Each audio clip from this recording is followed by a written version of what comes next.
Hey there everybody, Onurubu here. Welcome back to my Let's Play of 999 in what could be the final episode of the series. Now unfortunately 999 isn't like a Danganronpa or something where, like in Danganronpa V3, when I've reached near the end of the final chapter, I was like, okay, it's ending here so I can make this episode the finale episode. In this one, like, this game is all over the place. I'm not in a bad way. It's all over the place. It's like, I don't know what's coming next. I don't know how long it's going to be, whatever.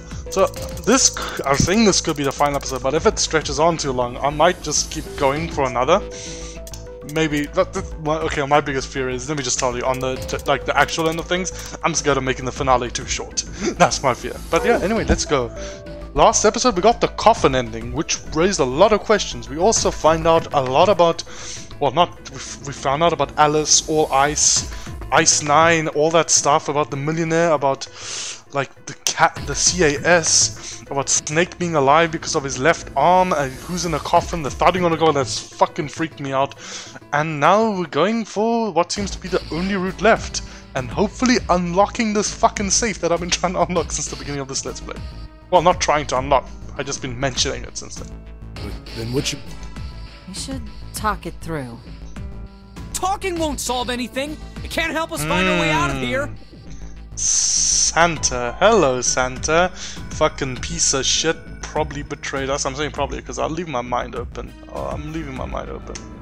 Santa, you piece of fucking shit. I liked you, bro. I liked you. I fucking trusted you. But now, you're being a piece of shit to us. I hate you, dude. Oh, right now I hate you. Maybe there's a reason for what you did. Probably not. Maybe you are zero. Maybe you're not. The preview made me think you might be zero. But right now, dude, I've got my fucking eye on you. I've got my eyes on you. I'm keeping my eyes peeled for you. I don't like you that much anymore. You really sure? You've only got...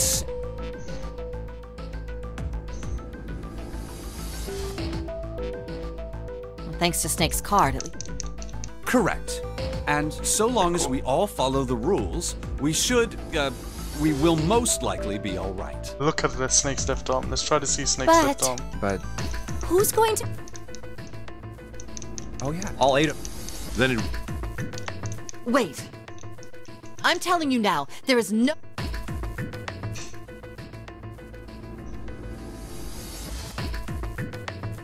I'll go. Snake, let me see your left arm. What?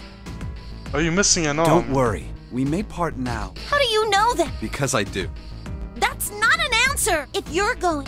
What am I going to do with you? There's nothing... Okay, so he's not missing an arm. So if what's I up? join you, He just the lets problem it... is solved. 7 He just is lets 7. it hang and if you by add his Clover's side. 4... 7 plus 2, the digit... Oh! The 4... Wait, what about the other 4? What's their digital route gonna be? Lotus and our bracelet numbers are 8365. 8 plus 3 plus the digital. It's 4. Add up. Then we can go... Yeah. So the 7... Lotus...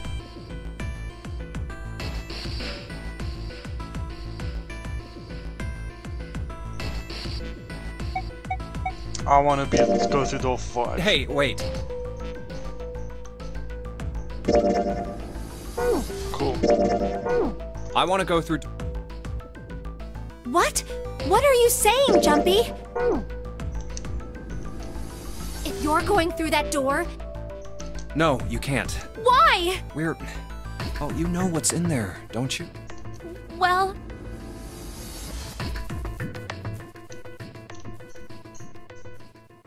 Please. Man, now we're right back where we started. Junpei's bracelet is number 5. Okay, look, right? I know this If we are isn't going to... starting like the most exciting way, but I'm just speeding through this Ace, text. Please, take good care of Clover. I'm speeding through this Oh, text and making sure I'm alright. not missing anything. That's fine. Don't go away! You need to listen to me, Clover. Go to door 4 with the others. No! Don't be so selfish. Snake's tone was harsh. Why? Tears rolled up in Clover's eyes. She bit her lip and did her best to fight them off. Snake's expression softened and he put his arms around Clover, held her close and whispered You'll into her be ear. fine. Just relax. Looks as though he whispered 2 or more words, but whatever they were, Junpei didn't hear them. What did he tell her? Couldn't help but wonder what the other man had said. Snake pulled back from his sister, his eyes kind and inquiring. Okay. The voice was barely audible from where Junpei stood.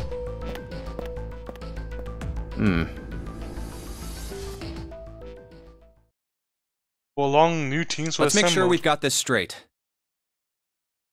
Those going to door 5 are me, 7, and Snake. 7 plus 2 plus 5 equals 14, and the digital root of 14, 1 plus 4, is 5. And those going to door 4 are Lotus, Santa, June, Ace, and Clover. 8 plus 3 plus 6 plus 1 plus 4 is 22, and the digital root of 22 is 2 plus 2, 4. We're okay with this? No problems here. Yes. Let's do it. All right, then.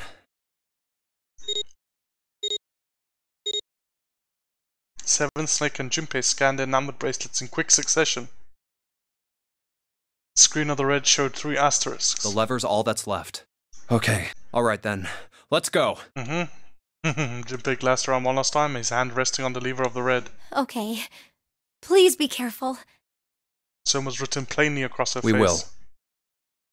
Junpei looked her in the eye and gave what he hoped was a reassuring nod. Pulled the lever. Okay, cool. I don't need to read anymore. Cool, got it. I'm glad I checked it. The 3, 7, and 8 doors.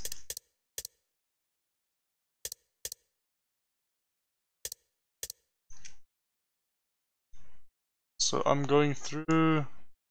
Which door am I going through? The 8 door. Cool.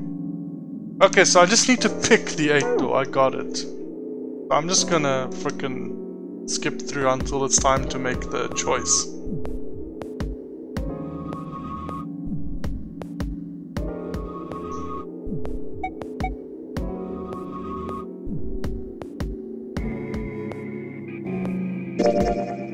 I think I'm gonna go with door 8. Okay, 8 it is. What do you mean I've never picked 7? I've been into 7, bro. What the fuck? I've been into 7 many times. I think that's where I went in my first one. Yeah. Cool, so I picked 8. Cool.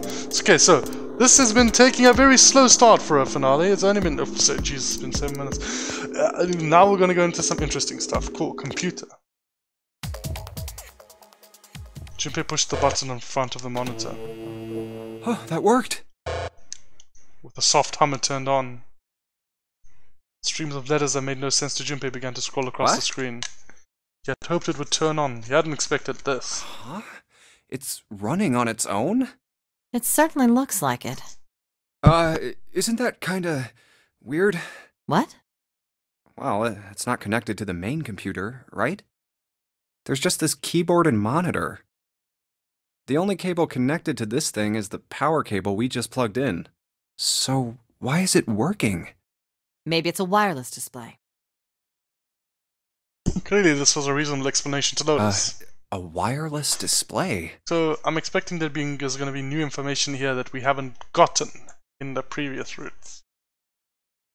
Yes, it connects to your computer wirelessly, hence the name. Have you been living in a cave, Junpei?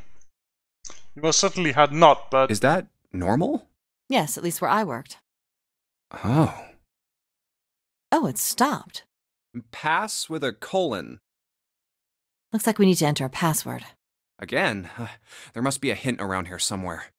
Could you go take a look? Yeah, I'm on it. What are you going to do? I'll see if I can do something about this on my own. On your own? Yep, on my own. Lotus? Lotus pulled over the nearest chair and dropped herself down onto it in front of the keyboard. For a second, she stared at the screen. She kneaded her hands, knuckles popping, and twisted her back left and right. All right. Let's kick some ass. Lotus smiled to herself, then rubbed her hands together in anticipation. Then before Junpei had time to blink, she was typing at an incredible speed. The click-clack of the keys running together like machine gun fire. Wait, what? Junpei was for once at a loss for words. Didn't expect that, did you? Of course I didn't! You're typing so fast, I can't even see your fingers. What kind of job do you have? What are you? I'm unemployed at the moment. Oh yeah, okay, we've never had this dialogue. I used to work for a cybersecurity firm, but I quit. Why? It's blinked. Oh, it was just something. What happened with your children? She stopped typing for a moment and her face I fell. see. This was not an avenue of questioning to be pursued, Junpei realized, and quickly shut his mouth. Lotus's fingers began to move again, and in a few seconds she was back up to speed. She typed more letters and symbols that meant nothing to Junpei began to pour across the screen. Oh, what are you doing now? I'm going to try and brute force it. Brute what? A brute force attack is... Well, the short version is that I just attack the thing head on. The long version? Is that she just tries every combination of characters possible. Without looking up or slowing down, she began to explain. A brute force attack is one of the simplest ways to break a cipher. It checks every possible combination until it finds the right one. For a complex cipher, it can take a very long time. I'm writing a program that would run an attack like that on its own. You're writing one. Where'd you get this fucking... Well, where did you get the tools and the programming, like... What's it called? I know... Programming environment to do that on this computer now. It's not the most elegant solution, certainly. But given the circumstances, there isn't much else I can do. Even as she talked, her fingers never slowed or missed a key. Junpei couldn't help but feel a little awed. Oh, but back to what we were talking about earlier. What were we talking about? The wireless display? It's kind of strange if you think about it, isn't it? How do I put it? Well, let's say you write a program that calculates an addition problem for you, all right? Yes. So you enter 1 + 1. Gives you 2. The screen will show you 2. See? Isn't that strange? No. Not really. Oh, come on now. Of course a caveman like you would think it was strange. You said so just a minute ago. You're just not getting it, are you? Who calculated 1 + 1? The computer. The main computer, right? You said it connected to the monitor wirelessly. Yeah, but someone who grew up in a cave wouldn't know that, right? Yes. They'd probably think that this thing here, the monitor, is doing the calculating. Yes. And once they've decided that, they'll start examining this monitor. They might poke the screen or something. Ah, I see the color changes when I press it here. This Then they goes might to pushing investigate the crystals, hardware bro. on the inside. Oh, I see. So this wire supplies the power. Eventually, they might even cut the wires. Ah, yes. Just as I expected. When this wire is cut, no results appear. Therefore, it must be this device which does the calculations. Oh. But the truth is that, just like you said, the computer is doing the calculating. But these cave people wouldn't know that, because they have no idea that the monitor and the computer are connected wirelessly. Exactly. Lotus continues to type. Junpei scratched his head. So, what are you trying to say? Nothing, really. It's just, I thought maybe. Maybe what? What if the relationship between human beings and our brains is like that? What? Huh? Well, let's say you stick a bunch of electrodes into parts of the brain. A scientist examining the signals they send out might say, interesting. So stimulating this part of the brain causes the person to see colors. That must mean this neuron cluster controls that function. Okay, let's see what happens when I cut out this part. Ah, just what I thought. Cutting off this part causes that function to cease. Therefore, human thought processes must occur in the human brain. See? Doesn't it sound the same? Maybe the brain is just an output device, like this monitor. Maybe our thought processes actually occur somewhere else, in a main body. We just don't know it. We never even think about it. Just like those cave people wouldn't know about wireless communications. We can't imagine that there's some unknown medium that transfers information into our brains, where we experience that information as thoughts. Or for genetic fields or whatever they were called? Junpei didn't say anything. Not so much because he had no retort. No, her argument just seemed silly, and he was a little surprised to be hearing something like it from someone like her. The brain is just an output device. Human thought actually occurs somewhere else. That's just crazy talk. Did Lotus really think that he wanted? It was a little creepy, Junpei thought. It sounded altogether too much like a bizarre cultish religion. That's what we're doing here right now, bro. Maybe that's the cause of Seven's amnesia. Oblivious to Junpei's increasing discomfort, Lotus continued. If memory is actually stored somewhere else, in some sort of main body somewhere, maybe he hasn't forgotten anything at all. He's just having a difficult time accessing his memories because the monitor, his brain, has been damaged. Exactly. Huh. I suppose that would explain aphasia and blindsight, too. Aphasia? Perhaps they actually can speak or see. The monitor just isn't functioning properly. I guess people with prosopagnosia could be suffering from the same thing. Prosopagnosia, hey? Wait a minute. Prosopagnosia, face blindness. What? Knew what aphasia was from watching medical dramas on TV, and blindsight was easy enough to guess, but he'd never heard the word prosopagnosia. You've never heard of prosopagnosia? He just said that he'd never heard of prosopagnosia, face blindness. Would have spun around in a chair to look at him. Junpei just shrugged and shook his head. No. What is it? Well, put simply, it means a condition where the mind can't distinguish between human faces. In other words, my face would look the same as Clover's or even yours. Sorry, I just punched my microphone. So they can't remember faces, which is how most people recognize each other. That means that people with prosopagnosia have trouble recognizing even people they're close to. Usually they can make do by associating people with other things. Their voices, their clothes, their hair. Does that mean other people's faces look like blanks? No, I don't think so. Well, you've seen monkeys, like in a zoo, right? To you and me, all the monkey faces look the same. Even though they've obviously got faces, it's almost impossible for a human to distinguish between them. The zoo staff that works with them will learn to identify different monkeys eventually. But you or I couldn't, unless one had a scar or something else to set it apart. Well, that's how people would be to someone with prosopagnosia. Prosopagnosia. Huh. I didn't even know that kind of thing existed. I did. Junpei did his best to act as though the entire lecture hadn't gone directly over his head. And, what were we talking about? The idea that your brain is just an output device, like a monitor. Are you serious about that stuff? Not really. I was just kidding for about half of it. For about half of it. And what about the other half? Well, I guess I was just adulting. Nah, that's a good line. Oh, that's a good line. Not funny. No, it's a good. That's just pretty funny. That's a good line. But it's smart at something rather masochistic to It's it. nothing more than a story I made up out of boredom. Don't take it seriously. It was the first thing that came to mind, and I just talked about it to kill time. Nice. But looks like I don't need to talk anymore. Brute Why? forced it. I don't have to kill time any longer. As she spoke, Lotus raised her right arm high and brought it down on the enter key. Oh, then you finished that brute whatever thing? Brute force. I certainly did. And let's see what we got. Chunks of text flickered on and off in quick succession, and then a line of numbers appeared, blinked, and disappeared. The screen had cleared, and all that was left was the word accepted. Piece of cake. Lotus would clearly have patted herself on the back if it would not have made her look entirely ridiculous. After a few seconds, the accepted disappeared to be replaced with that. 9 squares, arranged in a 3x3 The screen square. changed again. What the hell is that? No idea. Looks like a puzzle. Suddenly, Lotus stood up. Huh? Aren't you gonna, I don't know, do more computer stuff? No, I can't do anymore. It won't let me do any more programming. See? The keyboard. It doesn't work. Nothing. So, there's nothing more I can do. Okay. Well, I guess I'll leave this to you then, Junpei. What? Let me take a break, all right? I did my part.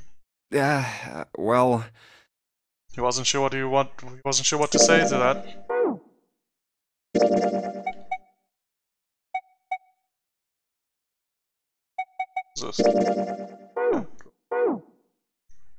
She certainly had done her part. In fact, without Lotus, they probably would have run completely aground. Shouldn't rely on other people so much, Junpei thought to I himself. guess you're right. Thanks, Lotus. No problem. And make sure you know when you should thank people.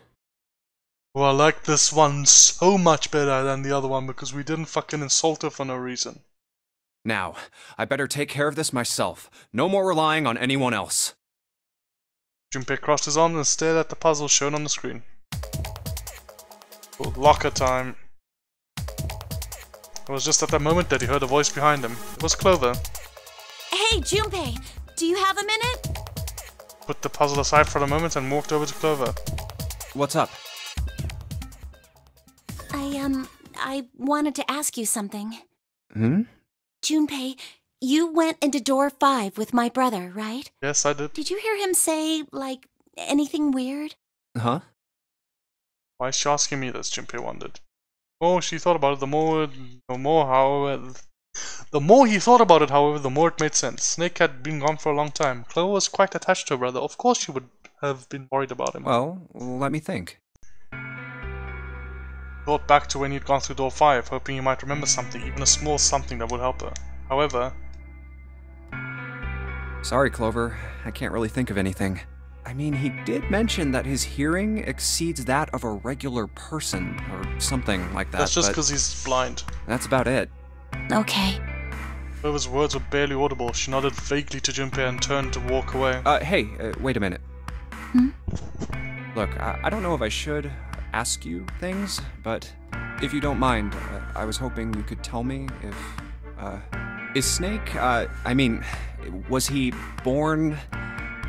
You're blind? talking about his eyes? Yeah.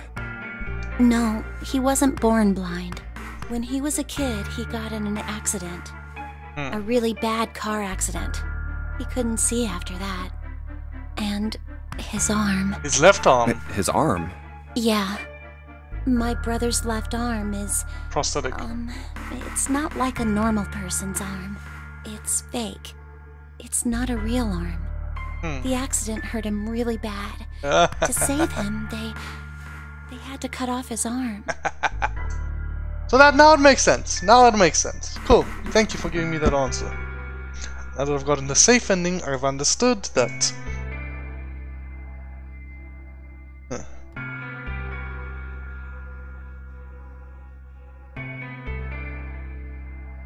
Wait, actually, have I?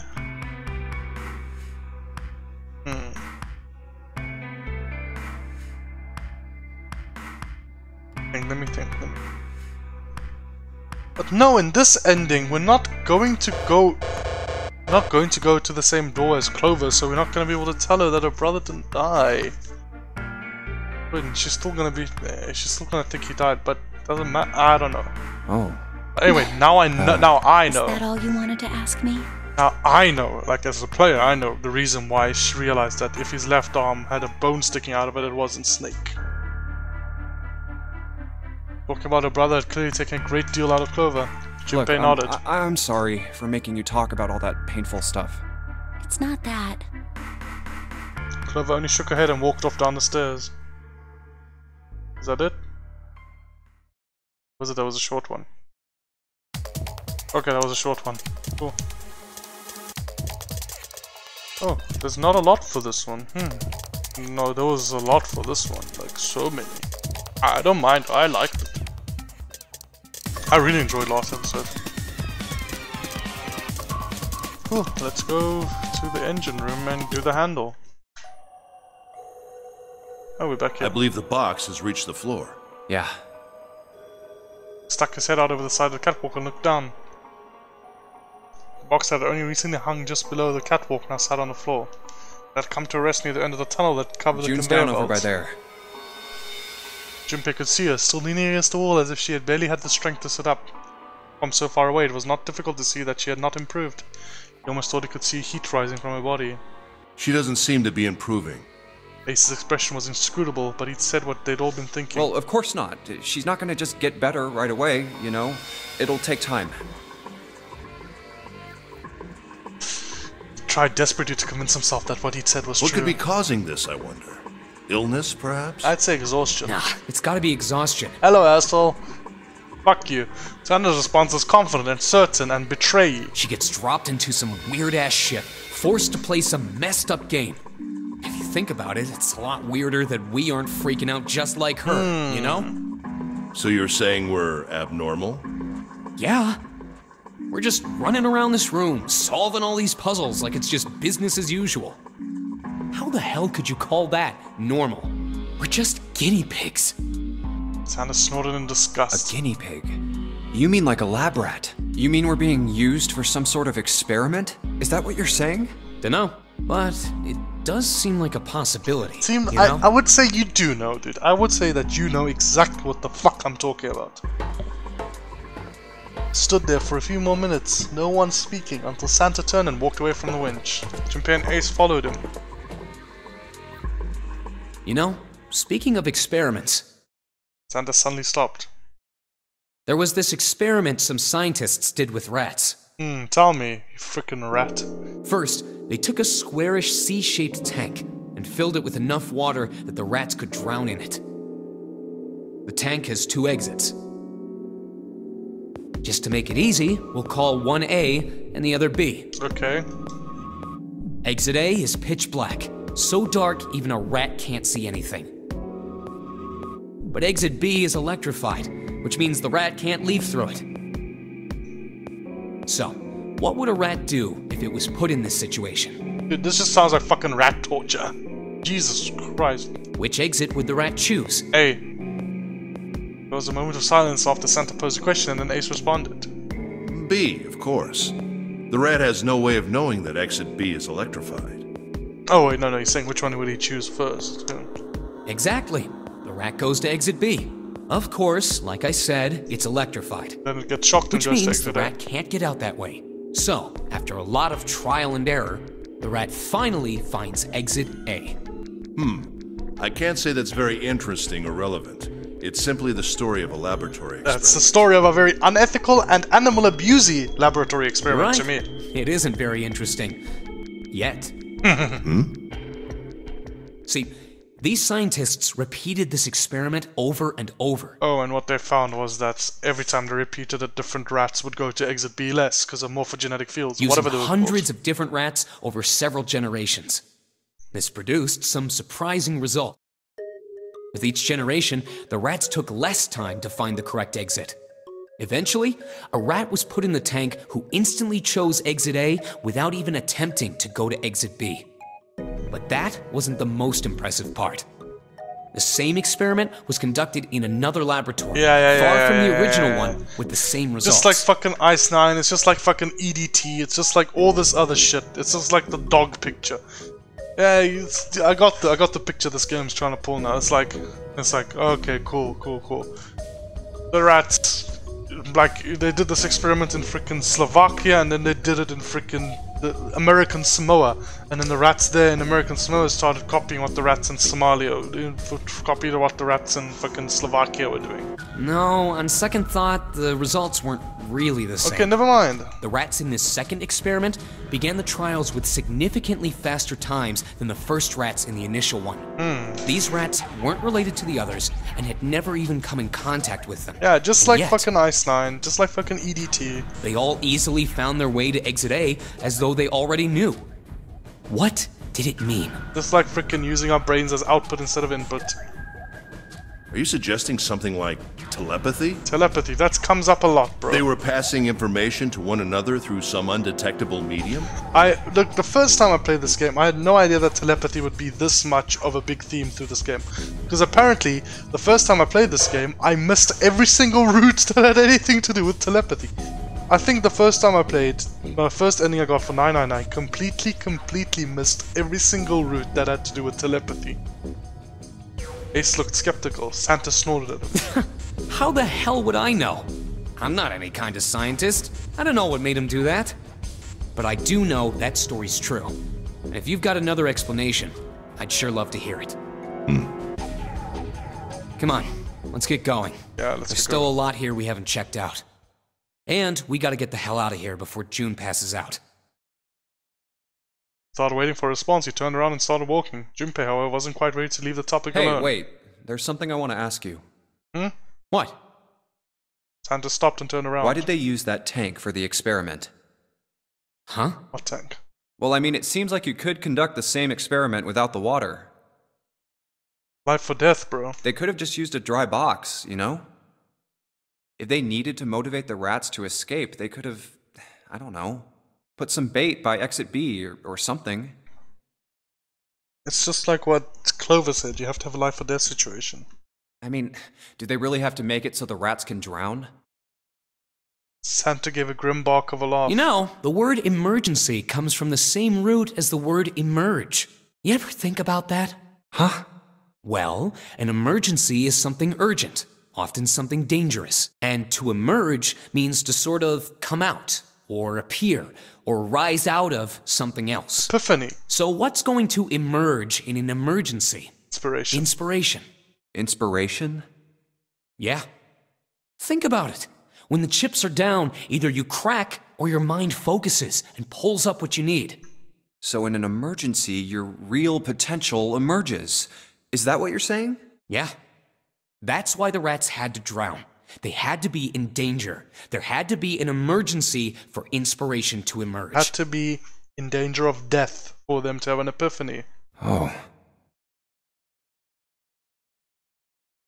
Junpei suddenly felt cold. The back of his head was aching and his stomach felt strange. Okay. Nearly done with this one, then. Cargo room. 9 photos.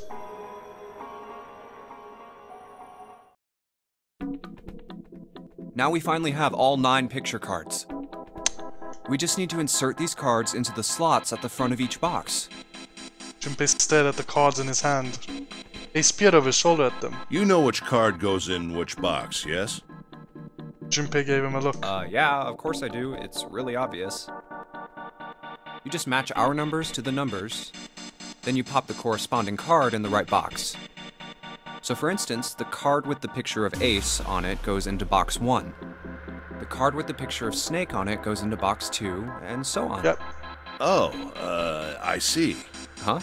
What is it? Junpei thought he might have imagined it, but he could have sworn Ace stiffened. Just then, Junpei heard a noise. He spun around just in time to see June collapse in front of the fence. Hey! June, are you okay? This didn't happen last. Okay, so we have to make it so that Ace has to do the cards. She did not respond. Junpei spun her back around to face Ace. I'm sorry, I gotta go check on her. You finish the box thing, alright? Just put the cards in the boxes. I'm counting on you. Shoved the cards into Ace's hands and ran off towards June. Are you alright? What happened? Junpei called out to her as he ran. Can you stand? As he arrived, don't act like you care, dude. As you arrived, June was climbing onto her feet with Santa's help.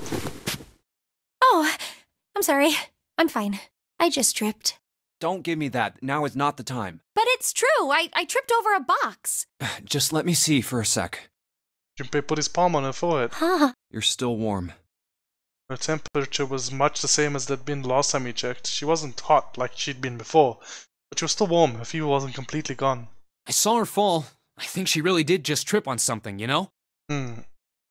Junpei would have been more willing to agree if June hadn't needed quite so much help standing up. Still, to fall down like that? I think she's probably still a little messed up. June was doing her best to busy herself brushing dust off her dress.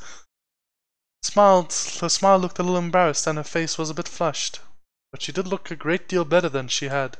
Alright, well, let's just get out of here as fast as we can so we can get you to a hospital.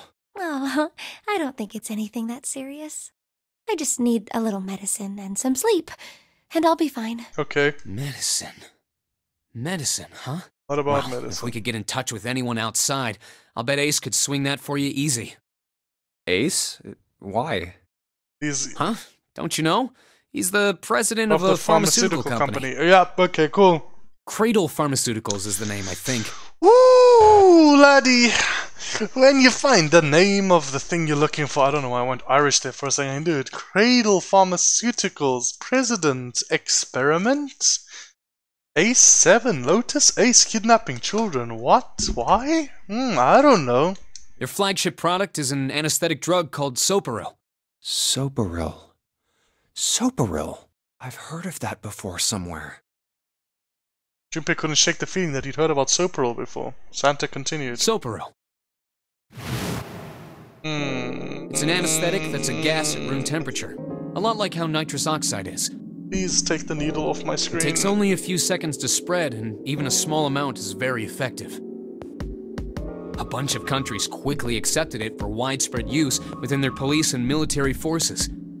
It was an effective crowd suppressant and room clearer. That's very terrible. It was practical, ethical, and the humane nature of it made it the ideal drug. I don't think it's ethical.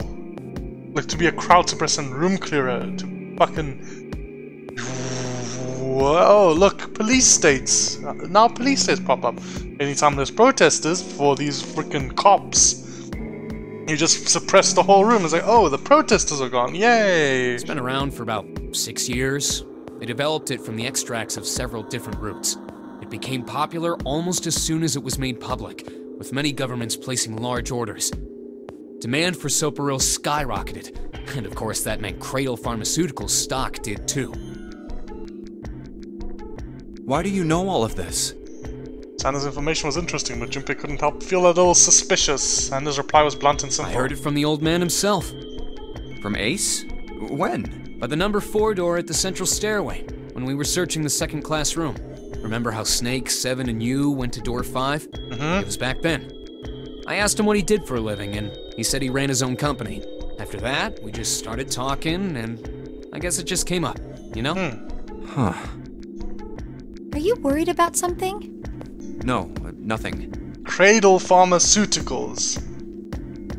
My boy, you've been kidnapping boys, bro, and girls. As he spoke, Junpei looked over toward Ace. He seemed to be having difficulty with the 9 boxes. What the hell is he doing? Turned back to June and Santa.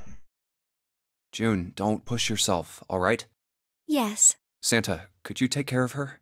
I'll go check on Ace. Looks like he's having trouble. Sure. Gave them both a short nod and turned and headed toward Ace. What are you doing? Ace's back was to him as Junpei approached. The older man turned around to look at him. His face was pale and covered in sweat. What happened? Nothing. My vision has gotten rather blurry, I think, because of fatigue. I can't see very well at the moment. What can't you see well? These pictures. Ace held the cards out to Junpei, splayed out in the shape of a fan. I don't care to admit it, but I may be developing presbyopia. Growing old is a difficult thing. He made the best attempt he could at a self-deprecating smile, but his face was flushed and his lips were pale and drawn. At any rate, I'll leave the rest to you.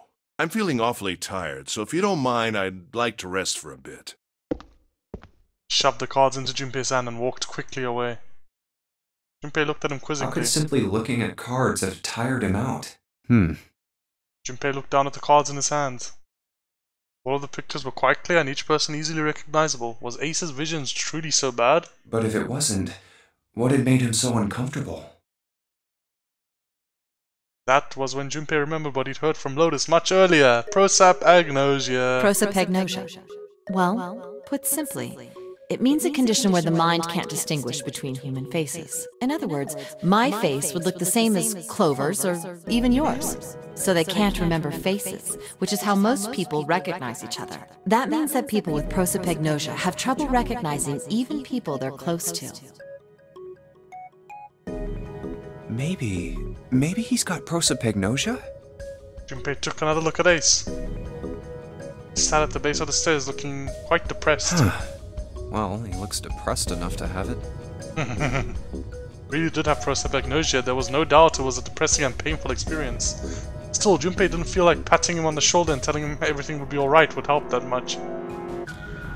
Still, Junpei felt perhaps it was best he keeps Ace's condition to himself, at least for the time being. Oh well. Doing his best to clear his mind for the task at hand, he turned back toward the boxes. Time to solve the 9 boxes puzzle. Cool. 9 cards with 9 pictures and 9 boxes. Junpei stared at them for a moment and then began. Ace's card is in box 1, Snake's is in number 2. I just need to do the same for the rest. And finally, the 9th man's card into box 9. All 9 boxes opened propped open at once. They opened! Peered inside. What the? Each box was a single pin. 9 pins? They looked like little sewing pins, but much thicker. I guess I'll take them with me. Junpei collected them all quickly and shoved them into his pocket. Cool. And now let's do this ending, I guess.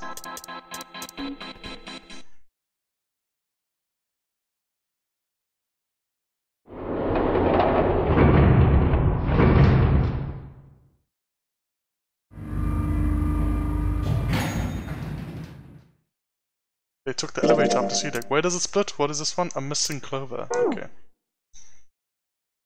Once there, they headed back toward the main hall and to the central staircase. It didn't take them long. Look, it's... Seven and Lotus. They didn't look happy. We've got a problem. Clover's missing. Clover is gone. What? Junpei and his three companions looked at one another. He turned back to Seven and Lotus. What do you mean, gone? Santa, Ace, and June had their own questions to ask. Why? Why? You two went into door 1 with Clover, didn't you? Seven and Lotus responded as best they could. Yeah, we went through the door together. But Clover barely spoke to us. She just did her own thing the whole time. Huh. There were 4 rooms on the other side of door 1. She wouldn't let us into the 4th room. She just said, I'll take care of this one. And shut the door. She must have blocked it with something on the other side. We waited for a while, but Clover didn't come out. We called for her, but she didn't answer. So I kicked down the door and we went into the room. But It was empty. Clover wasn't there. There was a door on the other wall. And it was open. We figure she opened the door and left by herself. We ran after her, of course. Obviously we didn't find her. We figured that much out. Clover's gone. Junpei thought for a moment. When did this happen? We got here just before you. You certainly have excellent timing. So you haven't searched anywhere other than near the staircase? No, we haven't. Finally, Ace spoke. His voice had an edge of resolve and concern. Very well then. We'd best separate and look for Clover. We haven't much time left. Let's begin. Yeah. There were quick nods all around and the 6 remaining players spread out. Junpei and June ran to the large hospital room together. As quickly as they could, they searched around and under the beds and in the corners. She's not here. No, she isn't. Alright, just in case, we should go take a look in the shower room. Shower room? That's where her brother is. She might have gone to see him. We didn't look there last time. June bit her lip. She knew, as Junpei did, that there wasn't only one thing to see in the shower room, and there was only one thing to see in the shower room, and it wasn't pleasant. Well, we might as well check, right? Let's go. Why didn't we think of this in the other like option? Why did we really not think of this? There's a screwdriver stuck between the door and the frame. Good. We can still get in. We should thank Seven later. Junpei and June slipped through the door, moved down the hallway, and stepped into the shower room.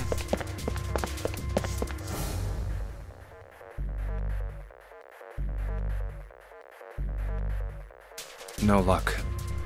Yeah, I don't think she's here. June's voice was faint and she placed her hands over her mouth and her face looked a little green. The smell is horrible. The stench in the room was almost unbearable. Grown far more unpleasant since their last visit. If Junpei had eaten a lunch, he would have difficulty retaining it.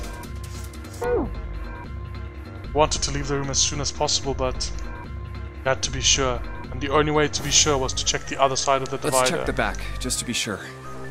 June offered no resistance and nodded weakly to Junpei as he headed around the divider.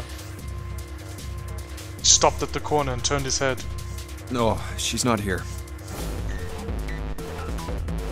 As he'd expected, Clover was nowhere to be seen. The only thing on the other side of the divider was a dead body lying in a reddish-brown puddle of dry and drying blood. Just where did your sister go? Junpei whispered to what was once Snake. He asked rhetorically, of course, as there no way to get an answer. He gave a deep sigh. Such a horrible way to go. The skull shattered, the left arm's hideously twisted. The left arm, boy. Wait. The bright white of the ulna was clearly visible through the remains of skin and muscle. Bright white. Ulna. Bones. Unlux, bro. The pieces fell into place. Junpei remembered something Clover told him in the laboratory. He doesn't have a left arm. My brother's left arm is... it's not like a normal person's arm. The accident hurt him really bad. Of course! Of course! Why didn't I realize it earlier? Clover had told Junpei that Snake's left arm was prosthetic, but the left arm of the corpse behind the divider was quite clearly a real human arm, or at least it had been once. That meant the corpse was fake. Jumpy? June's unsure voice at Junpei's suddenly strange behavior drew his attention back to her. Sorry for making you wait. Let's go.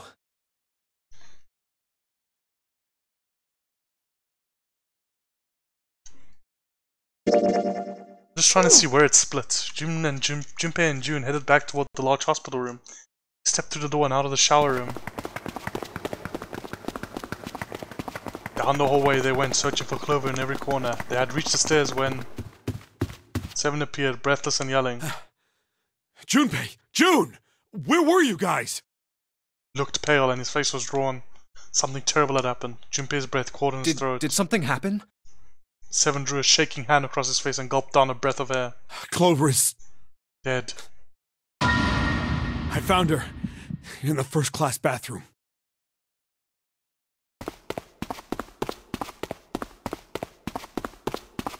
What? Why is she dead? What? What the fuck?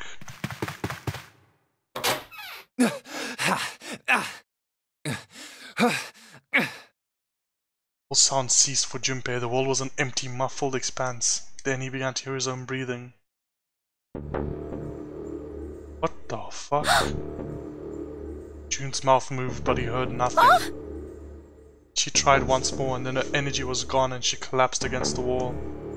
Could have helped her, but he hadn't, and now she was dead. So he stood there, frozen in place. Clover, why? Why did this happen? Forced his body to move. Each step felt like another nail pounded into his heart. Finally he was in front of her. He knelt and placed 3 fingers against Clover's neck. No pulse, no breath.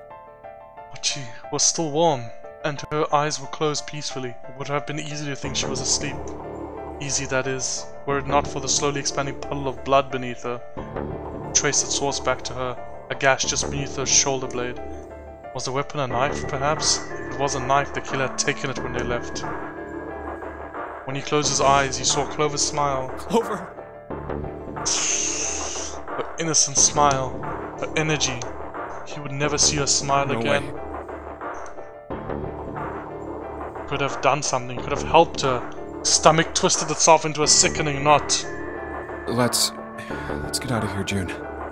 Junpei lifted a limp June from the floor and carried her from the bathroom.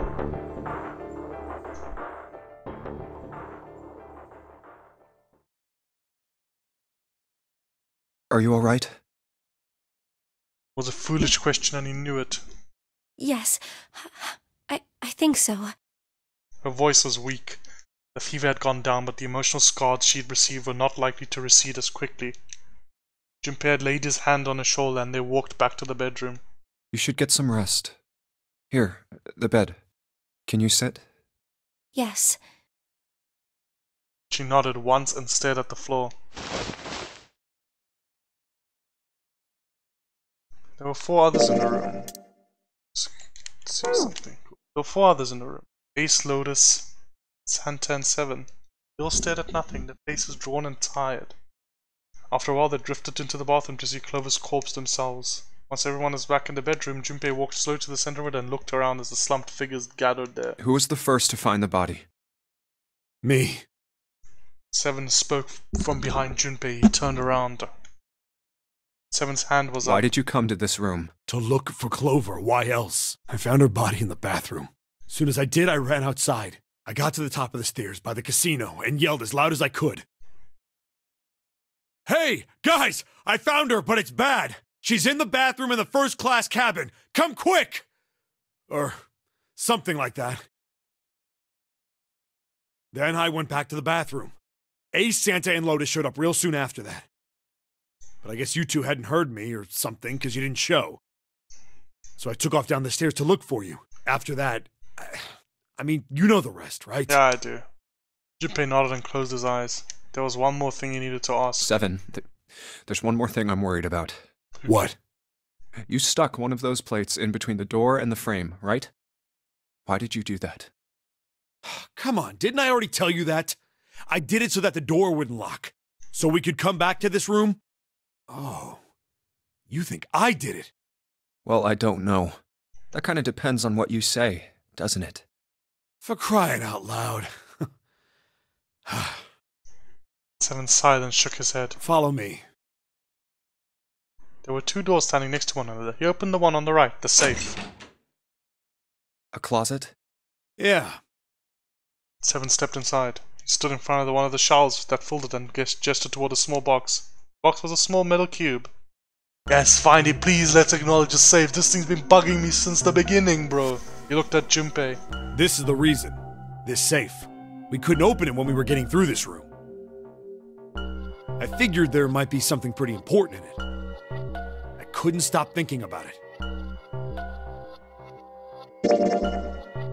11 split. I figured eventually we might figure out what the numbers are for the safe. And if we did, I didn't want to screw around with door 5 again. So I put the plate in the exit door so we could get back in that way. Makes sense, bro. You get it now? Yeah. Yeah. Junpei nodded and looked at the safe. Grabbed the handle and shook it. Figured it wouldn't open. It was locked as it had been when Seven found it. Huh? There was one change. This however. is... Just underneath the safe was a pile of fine reddish-brown powder. rust. We stared at it, considering... If there's rust here, that means... Has someone opened the safe? Junpei left the closet. Seven followed him back to the bedroom. Huh? It was cold and quiet. No one else spoke. He sat frozen in place by shock and grief and fatigue.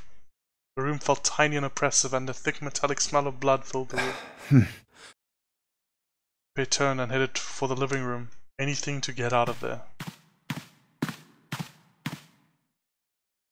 Maybe there's another clue. Anything that might lead us to discover who stabbed Clover. As quickly as they could, they searched around and under the beds and the corners. His eyes caught on the door. The door that led to the passageway of door number 5. Behind this door, the ninth man's body is behind there. Maybe I should have another look at it, just in case. Lightly, he pushed open the door. Ugh. The smell hit him like a blow to the face. Oh, the hell? This... His lungs contracted, unwilling to inhale such fetid air. Acid boiled up from the base of his stomach, churning with what little food was there into a violent froth. It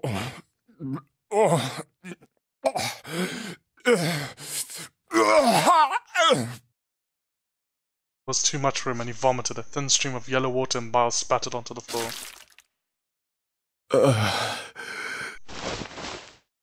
Wiped his mouth weakly and stared at the dead body. Chunks of torn flesh lay in an arc around the body. What remained of his intestines had slid out onto the floor. The pool of blood that framed it was halfway dry, but so thick that it had taken on texture not unlike that of an egg yolk prepared sunny side up. On the floor next to the broken man's mass of the man's head lay his glasses, cracks spidering across the lenses. The blood stains near them had already dried like scabs on the floor. Wait. That was when he noticed. It's gone. His bracelet. It's gone. It was right next to the glasses. But now, it was gone. Number 9 bracelet was gone. But why? Had someone taken it? He was turning it over and over in his mind when he heard Seven's voice. Where'd Junpei go? That drifted out to him from the living room. Junpei walked slowly out of the hallway. Oh, there you are. Were you looking for something in the hallway? Seven looked up as Junpei entered the room. Yeah. Did you find something? He thought for a moment before he responded. No, nothing. That's not a lie. Yeah, technically it wasn't a lie. He hadn't found anything. In a way, that was the problem. Something he'd expected to find hadn't been there. The ninth man's bracelet. What's up? Well, I wanted you to take a look at something. What is it? Did you find a note on Clover's body? Something about a sinister hand or something? Seven led Junpei back to the bathroom. Clover. As Clover's corpse came into view, he felt his heart flip and then fall to the bottom of his stomach. Something between a sigh and a groan escaped his lips. What was it you wanted to show me? His voice was hollow and empty. I searched Clover's body again. A real shame. She was stabbed once in the back, probably by a knife or something. And I found this. As he spoke, he moved around Clover's head. He knelt down and flipped open her right hand. What? She was holding a piece of paper. I haven't actually looked at it yet. Didn't want to disturb the crime scene, you know? Basic stuff. Well, I did borrow one thing. What? Wasn't sure what he meant, but it likely didn't matter. Paper was more important. I'm opening it. Picked it up and carefully opened it. There were 2 sentences written on it. Truth had gone, and truth had gone. Ah, now truth is asleep in the darkness of the sinister hand. What is this? Some kind of secret code? 7 peered over Junpei's shoulder at the note. Junpei stepped away from Clover's body and into the living room. Began to pace, attempting to decode the note. A code. First clue was likely the phrase sinister hand. Sinister hand means left hand.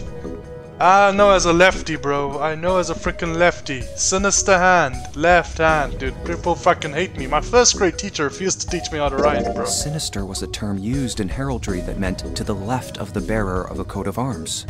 The left hand. The left hand. What does the left hand mean? Junpei looked at his own left arm. The bracelet on his wrist. Does the darkness of the sinister hand have something to do with the bracelet? He's examined the bracelet There's closely. 2 things sticking out on either side of the face.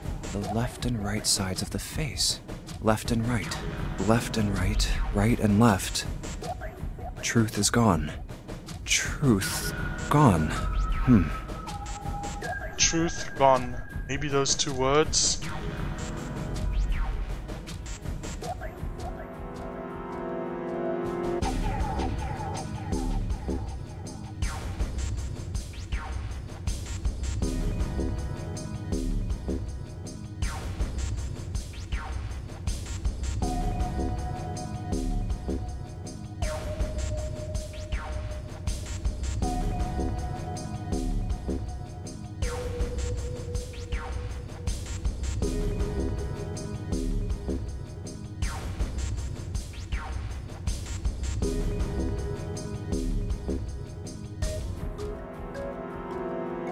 I don't know, dude. Try switching the sentence How around. about switching the sentence around? Gone had truth. Well, that makes even less sense. Clearly, switching the words isn't going to help. Time for a different idea. And backwards? How about reading them backwards? Gone and truth. Enog and Hitert. What am I saying? Those aren't even words. I doubt that's what the riddle was trying to say. Wasn't a bad idea, though. Truth gone. Those 2 words. What else could gone and truth mean? Truth, of course, means something that is correct. Something that's fact. In other words, something that is right. Yeah. You could then safely assume that gone means left. After all, after someone left, they were gone. But in this case, they clearly refer to their directional homonyms. Then truth equals right, and gone equals left. Junpei looked at the bracelet again. The left and right of the bracelet. These 2 things sticking out. So if I press them in the following order. Truth had gone, truth had gone, truth had gone. Right, left, right, left, right, left.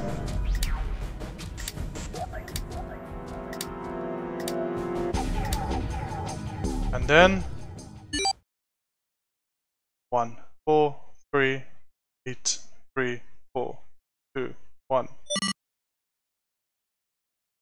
One after another, 8 numbers flashed on and off on the face of Junpei's bracelet. Did it just... Checked one more time to be sure. 1, 4, 3, 8, 2, 3, 8. Sorry, never mind. 1, 4, 3, 8, 3, 4, 2, 1. 1, 4, 3, 8, 3, 4, 2, 1. Huh? Hey, what are those numbers? Junpei didn't answer. He couldn't answer. He had no idea what they were either. Besides, he was sure he'd forget the numbers, the order they came in if he said anything. 1, 4, 3, 8, 3, 4, 2, 1. Muttering the numbers to himself over and over, Junpei headed toward the bedroom. 1, 4, 3, 8, 3, 4, 2, 1. Save time. 1, 4, 3, 8, 3, 4, 2, 1. Oh, finally the thing I've been waiting for since the beginning, bro. Since I first entered this room. 1, 4, 3, 8, 3, 4, 2, 1. 1, 4, 3, 8, 3, 4, 2, 1. 1, 4, 3, 1, 8, 4, 3, 8, 3, 4, 4, 2, 1. For long, he found himself in front of the safe again. Its lock was the only device that he could think of that required a single sequence of numbers such as the one he'd just discovered. Besides, someone had opened this safe at least once already. Had Clover come to the bedroom to open it? Junpei slowly dialed in the numbers the bracelet had given him. 1 to the right, 4 to the left, and... Oh.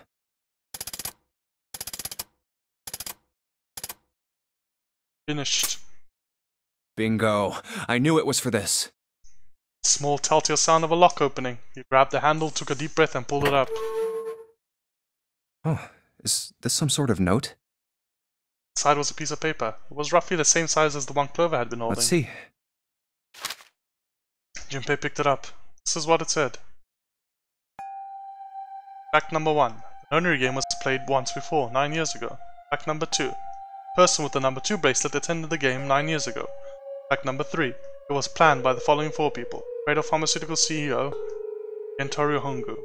Cradle Pharmaceuticals Chief of Staff, Nagisa Nijisaki. Cradle Pharmaceuticals R&D Supervisor, Teriyaki Kubota. George shareholder in the Cradle Pharmaceuticals, Kagechika Sashido. I must punish them for the innocent lives they sacrificed. This is the only warning they will receive. That innocent souls might be saved, I now state the truth. 0. Junpei left the closet. There were 5 people waiting for him in the bedroom. Ace, Lotus, Santa, 7, and June. He looked at each of them in turn, and then slowly placed his hands in the pocket of his vest. Sorry, but do you think you could all come with me? Come with you? I want all of you to go to the big hospital room. Why? There's something I want to be sure of. What do you want to be sure of? I want to know if the person I suspect is really the culprit. Wait, then you're saying... Yeah. I think I've got it figured out. I know who killed Snake and Clover. The atmosphere in the room changed. Grief was suddenly gone, replaced by a tension like a strap of leather stretched to its limit. 5 sets of eyes stared at Junpei, pretended not to notice. Anyway, if you could all please move to the big hospital room. I'll explain everything as soon as we get there. Then almost as if on cue, the bell began to ring.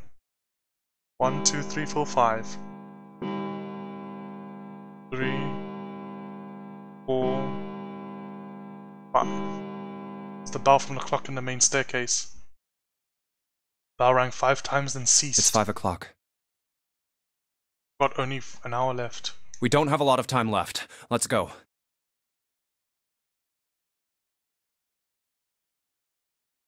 Wait. Wait a minute, wait, give me a second, bro. What if Santa is really 0? What if Santa is 0? What if Santa is 0? Huh? What if he's 0?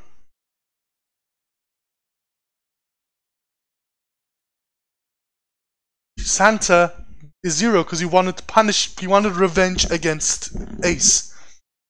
He took Lotus with him, maybe because he knew she was affected as well, and Ace because he wanted to get his revenge against him, and fucking June because, well, he just needed her to get through the door, and he left 7, Junpei, and Clover in the room because he knew they'd be able to get out with Snake. Maybe, dude, maybe Santa is actually like 0. And he did it to like get his revenge on Ace. Slowly, one by one, they followed Junpei out of the bedroom.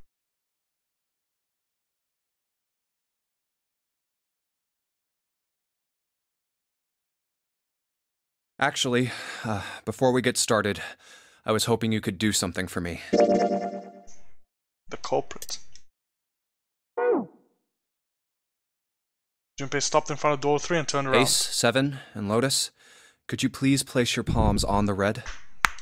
Huh? Why?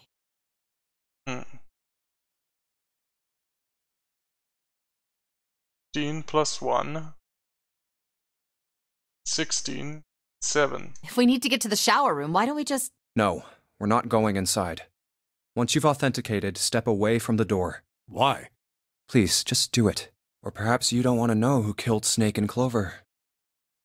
His implication was clear and Seven understood perfectly. Fine. What about you, Ace? Lotus? Very well. Sure.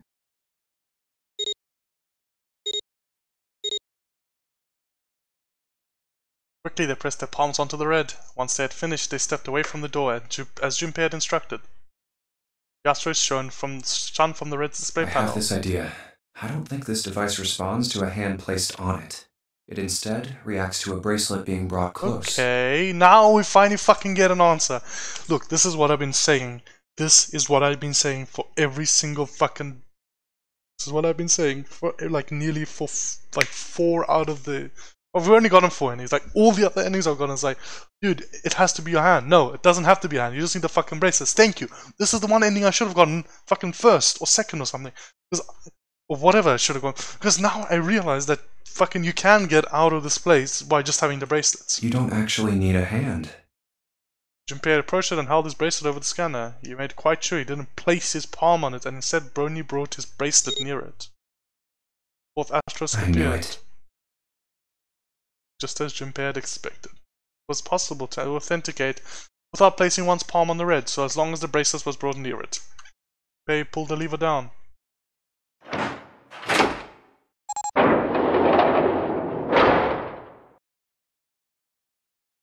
Door 3 opened like a hungry mouth. 9 long seconds passed.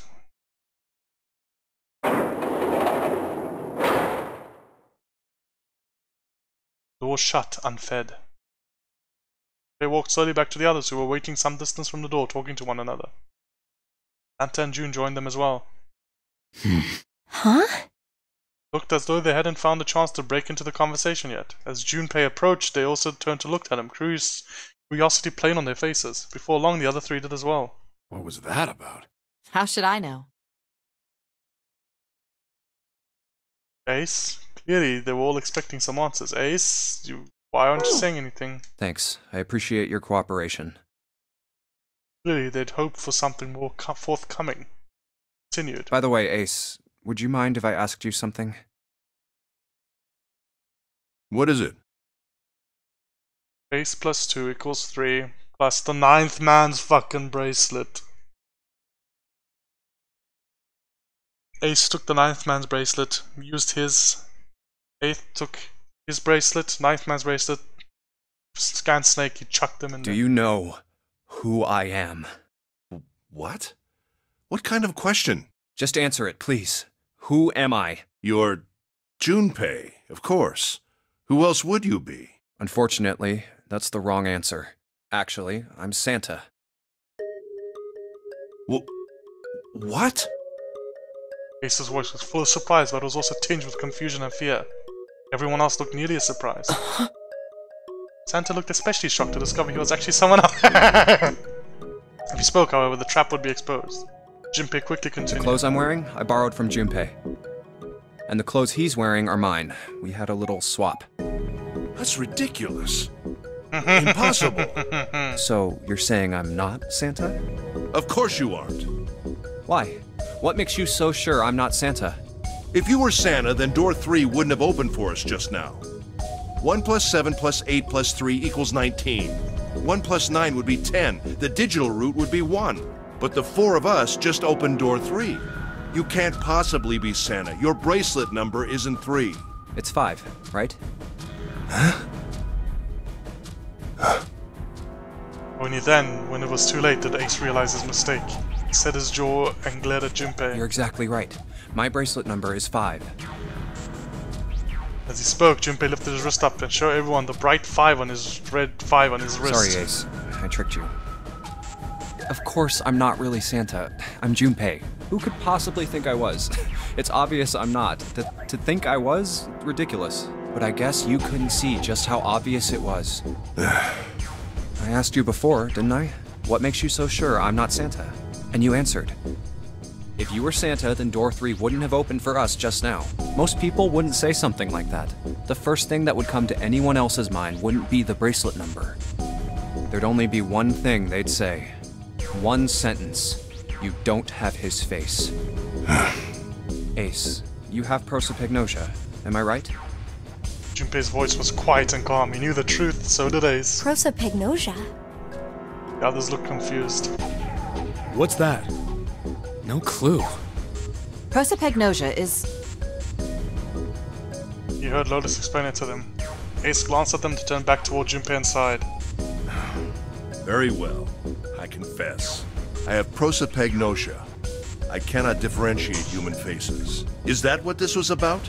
You want to mock me for my disorder? No, not at all. I'm not making fun of you at all. In fact, I feel kind of bad for you. No, the reason I brought this up is that there's an excellent chance the person who killed Snake has prosopagnosia. Ace's face tightened, his eyes narrowed. Okay, I don't know this line of reasoning. What do you mean? Junpei leaned casually against the iron piping of one of the beds. I'll just come right out with it.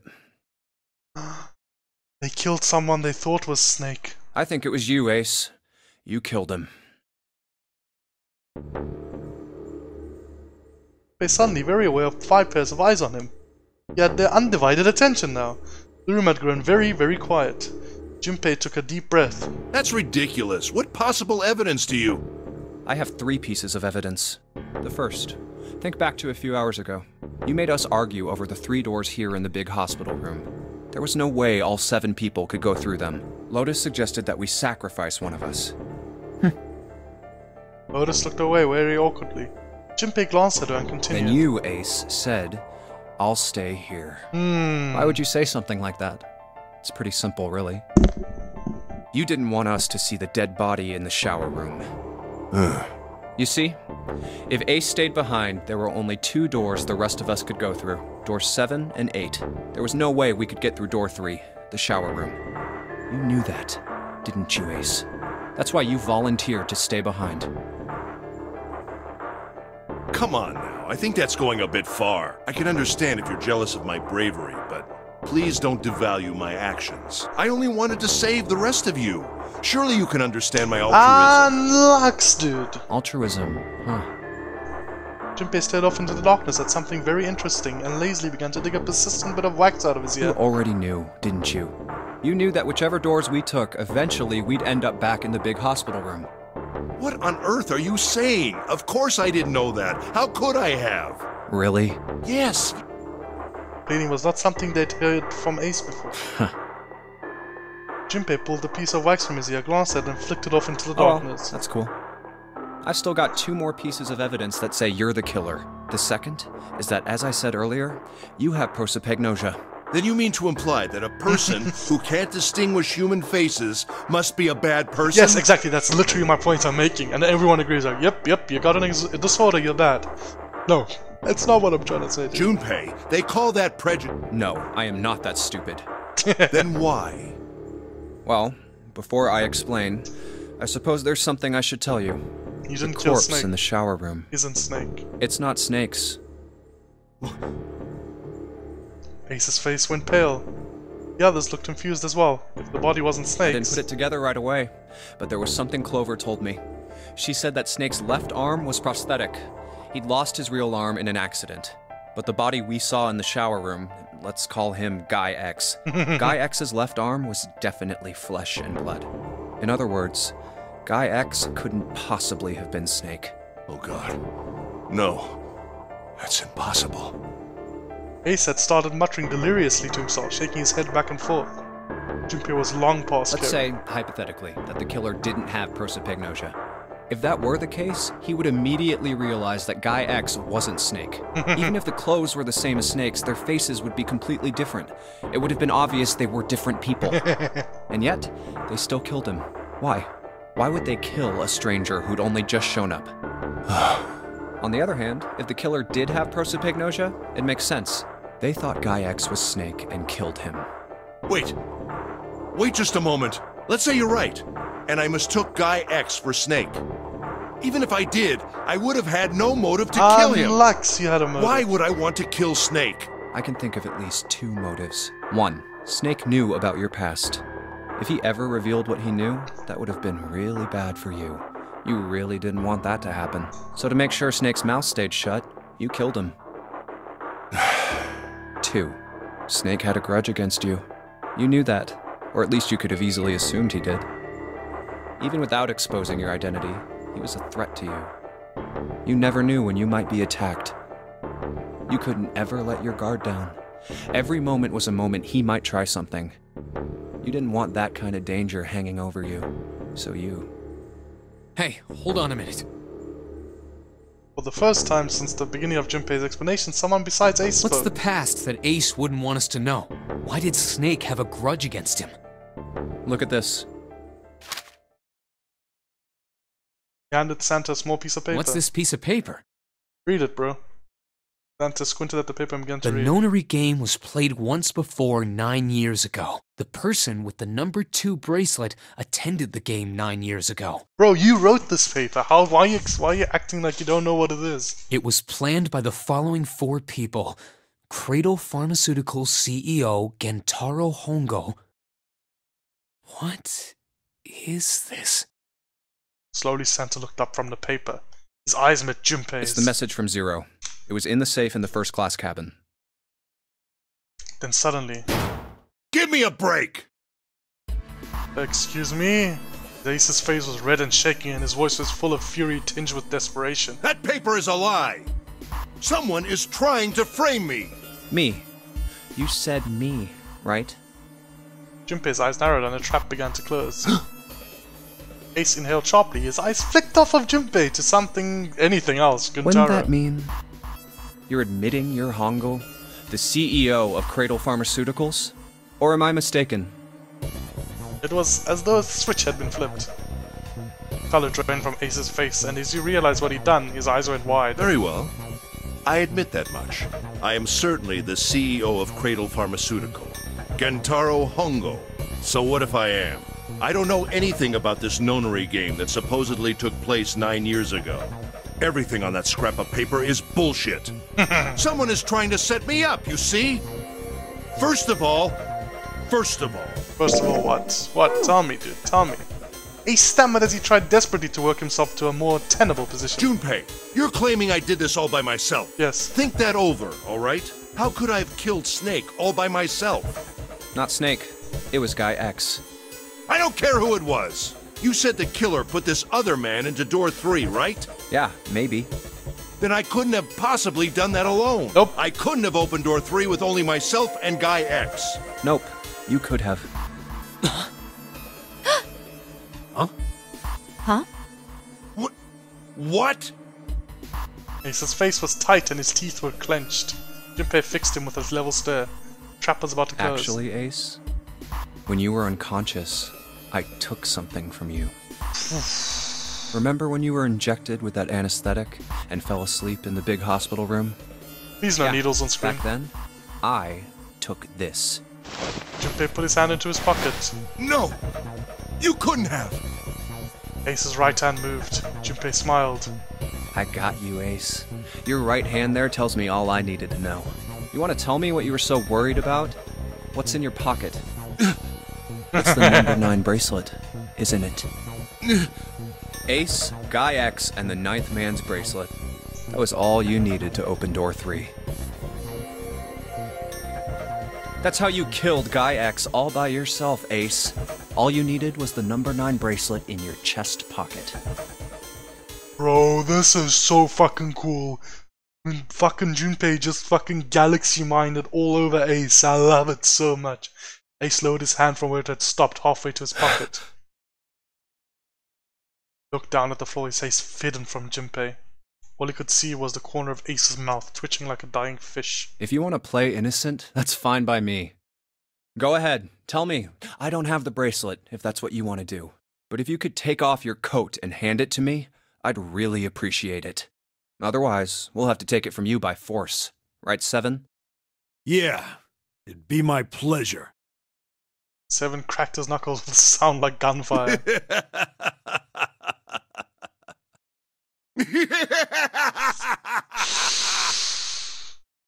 Ace roared with laughter. He threw his arms wide and his head back and laughed, filling the room with a sound that scarcely belonged there. Then it stopped. His arms came down and his head dropped to look straight ahead at Junpei. Okay,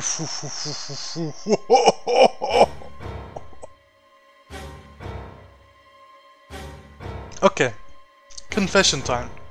Well, not confession, explanation time. In the first episode of this Let's Play, I said I had been spoiled on literally one detail of this game before playing it. And it was this.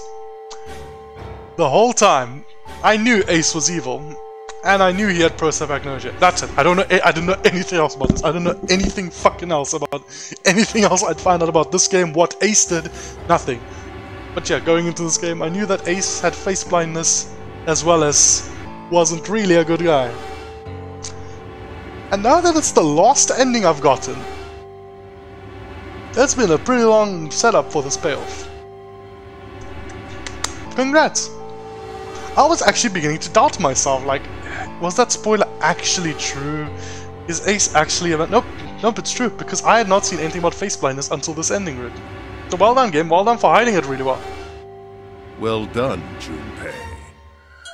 As you so correctly deduced, I have the number 9 bracelet. I retrieved it while we were searching for the missing hardware for the Red. I left the room I was supposed to search and headed to the first-class cabin on B-deck. His voice showed no emotion, no sense of remorse or interest. It was almost bored, as though he were reciting an especially dull corporate letter. My purpose was to obtain the number 9 bracelet. 9 is a potent ally in the nonary game. Because if whatever it's added to, it doesn't change the digital root. Adding 9 to any set of numbers won't alter the digital root. At all. 1 plus 9, yep. As you can see, 9 is a very useful number here. With it, one can go anywhere, with anyone. Exactly. It is, I suppose you could say, a game changer. So I made for the first-class cabin to obtain it. In mere moments,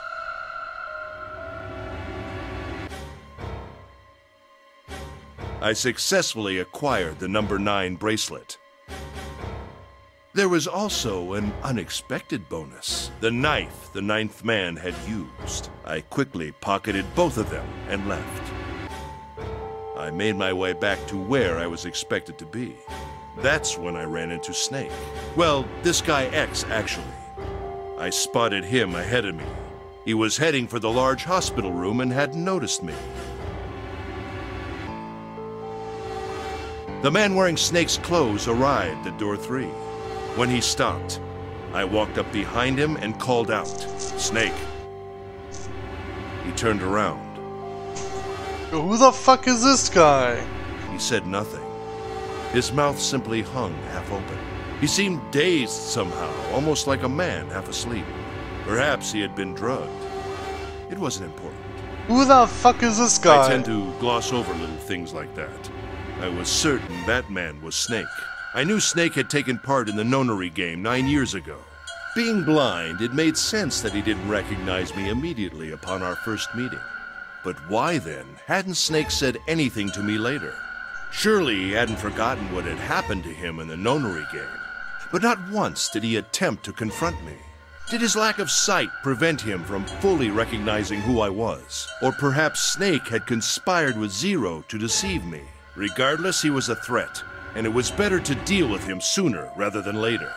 I had to get rid of him before he took action. With quick thinking, my plan went into motion immediately. I held the number 9 bracelet over the Red. I waved my own bracelet in front of the Red, and then grabbed Snake's arm and shoved his hand against the scanner panel. The door opened. I threw the man through it. 9 seconds later, the door shut. 81 seconds passed.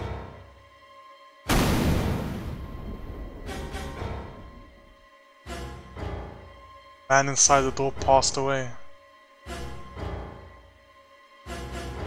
After that, I returned to my post as though nothing had happened. After conducting my own search, I returned to the large hospital room when the 1 a.m. bell rang. Ace's eyes were cold and his cheeks were hollow and pallid. When he spoke, only his lips and tongue moved. The rest of his face was eerily still.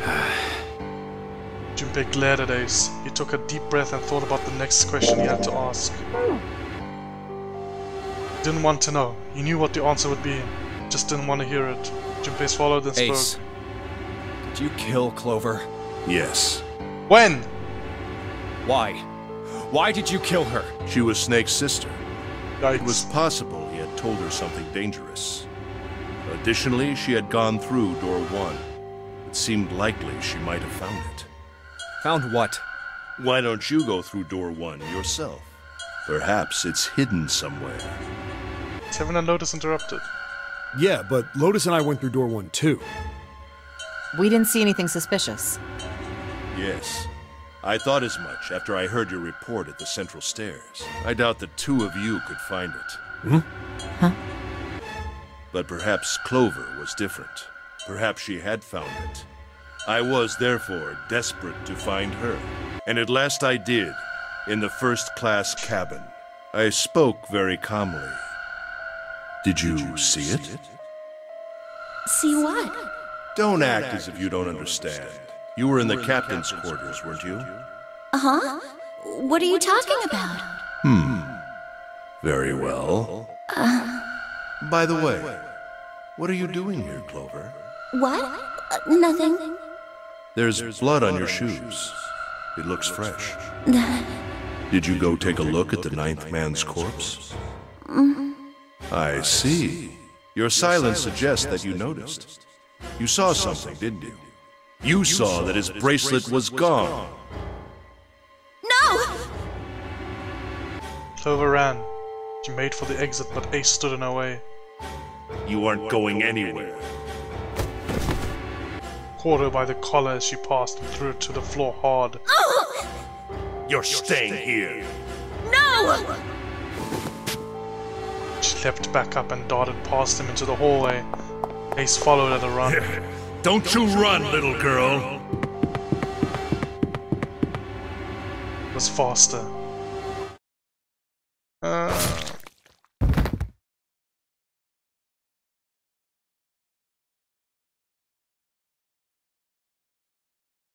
That was how I killed Clover.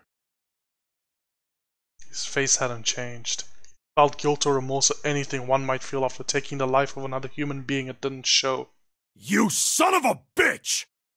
Seven's whole body trembled with rage and his voice rumbled with hate. Santa's eyes were bloodthirsty and Lotus and June's faces were distorted by anger and hatred. Ace looked at them and smiled. It was a cold, cruel thing with no humor in it. He shook his head and sighed. I admit it. I've lost. I have lost. Completely and utterly. Don't misunderstand, Junpei. I didn't lose to you. I lost to Zero. Not you. I'm rather disgusted with myself for falling into such a simple trap. I looked the fool. And it was a trap, make no mistake. I was trapped and manipulated by Zero. The man I killed in the shower room, if he wasn't Snake, then I have no idea who he was. But he was wearing Snake's clothes, and that was no coincidence. He had also been injected with something that reduced his cognition and prevented him from identifying himself or resisting me. And we can't forget the components that were removed from the red before we arrived. I have no doubt that Zero planned all of this. Zero made sure I would kill that man. Santa, have anything to say? It follows, of course, that Zero knew everything I would do. That I would try to take the number 9 bracelet. That I would try to kill Snake. Everything. Suddenly Junpei remembered the paper he had found in the safe. Remember that the last words that Zero had written on it. I must punish them. For the innocent lives they sacrificed, this is the only warning they will receive. That innocent souls might be saved, I now say the truth, Zero. And remembered the other words, the words he'd heard from Clover. I think Zero is one of us. Huh? One by one, Junpei looked at the 5 people standing in front of him. Ace. Santa. June. 7. Lotus. Zero is one of us? No. Wait, there's one more person. Snake. Snake. The man who died in the shower room isn't Snake. Snake Zero. That means he's almost certainly still alive. Maybe Snake is Zero. Maybe he made Guy X wear his clothes so that we'd all think he was dead. Where's Snake now? What if he's off somewhere laughing at us? If he is Zero, he must have been lying to us about everything else. Is he watching us?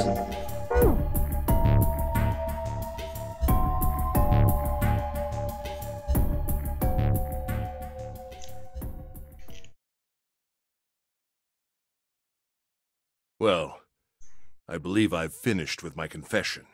Why don't we get moving?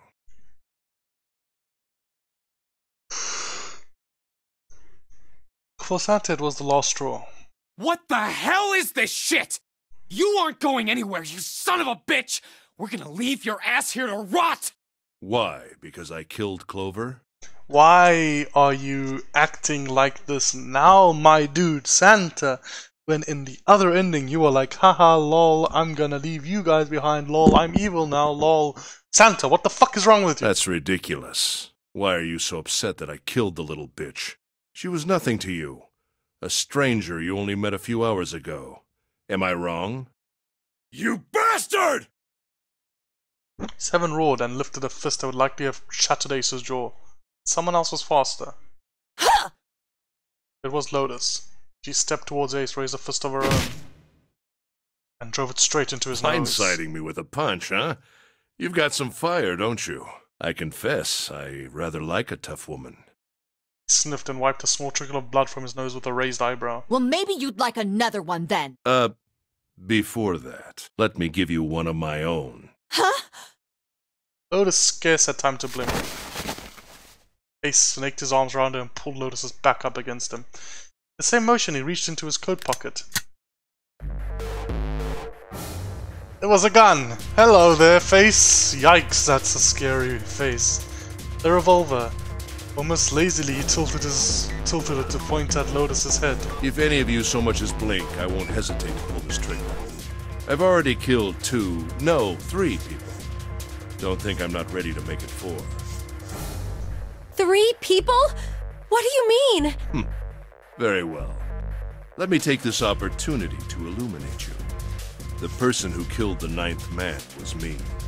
Although I suppose to be more accurate, I encouraged him to get himself killed. While we were examining the main staircase, he came to me and told me his name. I recognized it at once, so I gave him a little push. Just a little white lie. It seems the settings for the dead were altered. Now it only requires a single person to deactivate the detonator in the bracelet. Investigate what's beyond door 5. We'll meet again later. And with that... Okay. Have a good one, guys. I'm going off ahead now. Well then. Yikes. Why is it stopping? God damn it! You lied! Open the door, please! I'm begging you! Help me! Please get me out of here!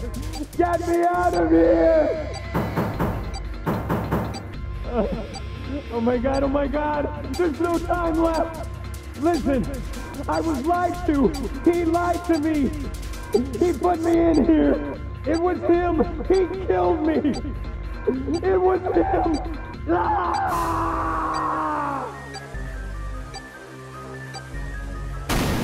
Yikes. Oh, going out like that is a fucking... it's terrifying, bro. I had 4 reasons for killing him. Great. As I said before, in the nonary game, the number 9 bracelet is of utmost importance. I had 4 reasons to kill him. 1. It's just a list, dude. He's not saying it. He's just fucking listing it in text. That's how strong Ace is, bro. He can list things in text with his voice. If I had allowed him to keep such a useful tool, he, or it, would have become a threat to me. As such, I decided that he should be eliminated early on. 2. I wanted the number 9 bracelet. If I could manage to obtain it, I would be able to manipulate the game as I saw fit. I would be unable to acquire the bracelet unless its owner was dead. That's the second reason. 3. Even setting aside his number, he would have been nothing but trouble for me. He was aware of my past. He knew what happened here 9 years ago. It was important that I eliminate him before he was able to disseminate this information. 4. Lastly, I wished to conduct a simple test. A test to see if this nonary game was serious, or a poor attempt at a joke. I needed to be quite sure. As such, I encouraged him to act against the rules so that I might observe the outcome. Big glared I at don't him. get your third motive. What the hell happened 9 years ago?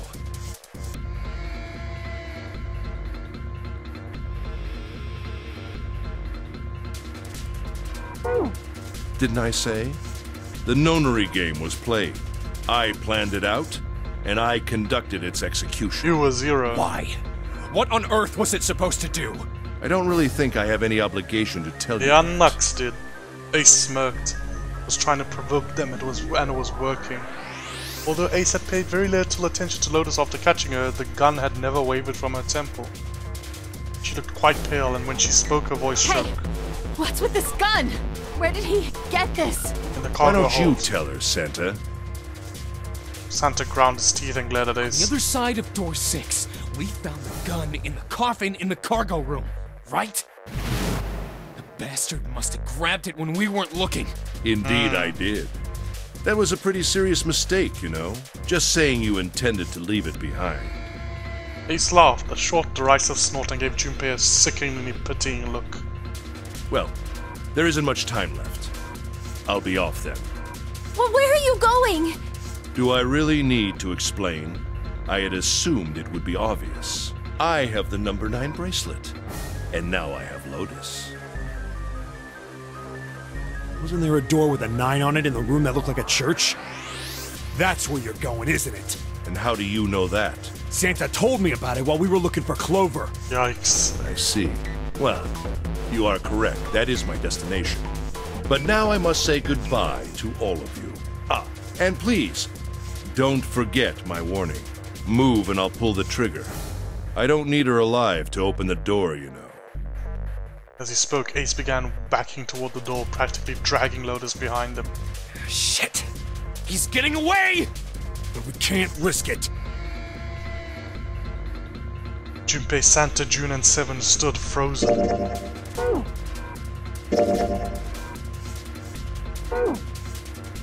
Ace had the face of a man gone mad.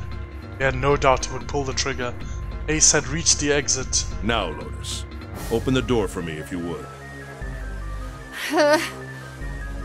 Forced Lotus to open it, then turned and addressed them once more. Goodbye. Then he stepped through the door.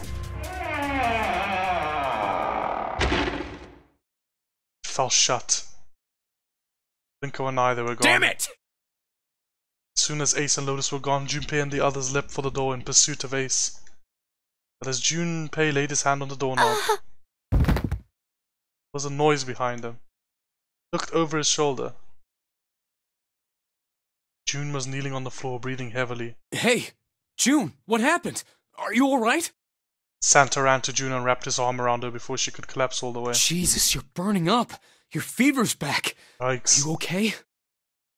June's fever had returned again for no apparent reason. Her eyes were watery and her eyelids drooped. Her breath came in dry, shallow gasps. I'm okay.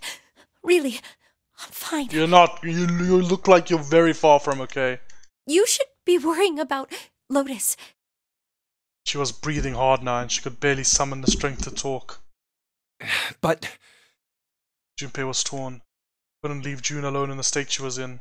But every moment they waited, Ace was farther away, Lotus' life in his hands. What was Junpei supposed to do? June's eyes drifted to Junpei. She managed to muster a weak smile. Jumpy, don't worry about me. I just need a little rest. I'll be fine. Don't you remember? I just needed to rest a little bit last time.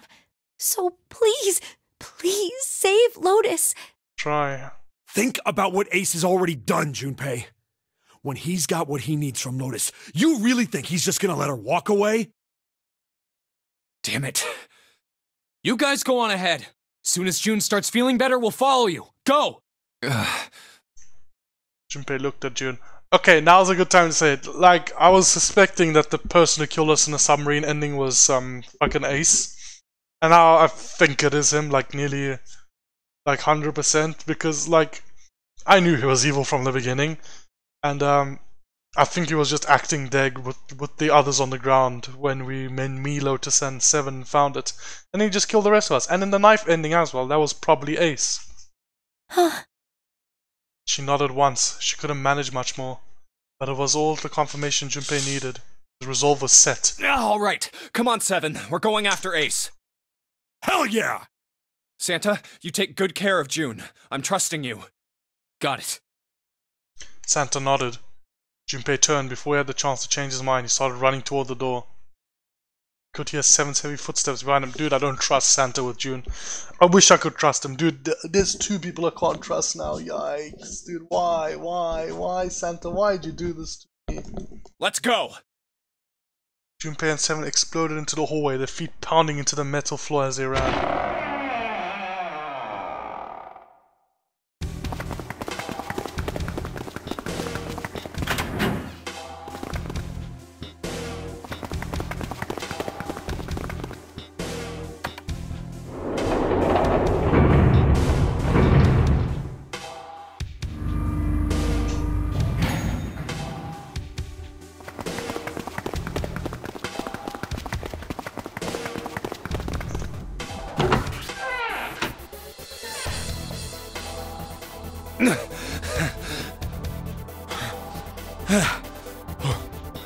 Junpei and Seven had finally arrived at the church, exhausted and out of breath. As their lungs struggled to catch their breath, their eyes frantically scanned the room. Where are they? I don't see them. You think they already went through? Reached up to wipe a palmful of sweat from his brow. Maybe. Even as he spoke, Junpei was already on his way to the larger of the number 9 doors, and it said engage. Let's check the red. Vacant. Display panel read vacant. He spun around and headed toward the smaller door. The red would tell him if Ace and Lotus had moved to another room. Engaged. Engaged. It's occupied. That means Ace and Lotus went through here. Yeah, it seems like it. Junpei and Seven stepped away from the door. They retreated to the center of the room and began to talk. What do we do now? Yeah, what should we do? Well, the big door is still vacant, but... The two of us can't do anything with it. Yeah, not even counting how our digital route isn't 9. Just then as they were pondering what to do next. Please stop. There was a noise. A noise like something hitting a thick wooden panel. What's that sound? From the coffin. Junpei looked up, surprised. Seven followed suit, his eyes jumping around the room, looking for the source of the sound.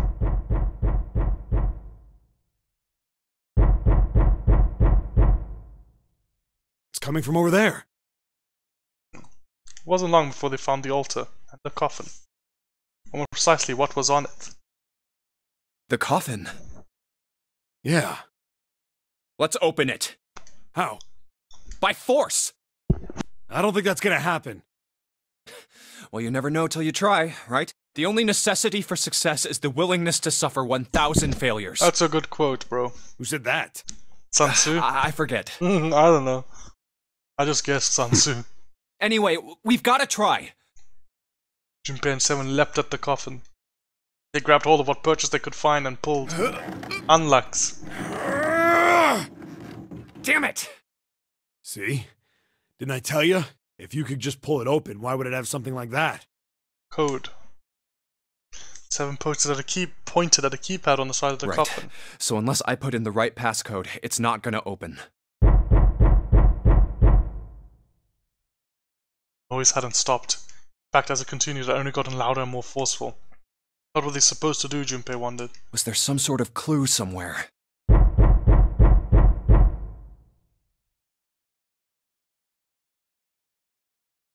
Stood there for a few moments staring at the coffin, and then Seven spoke.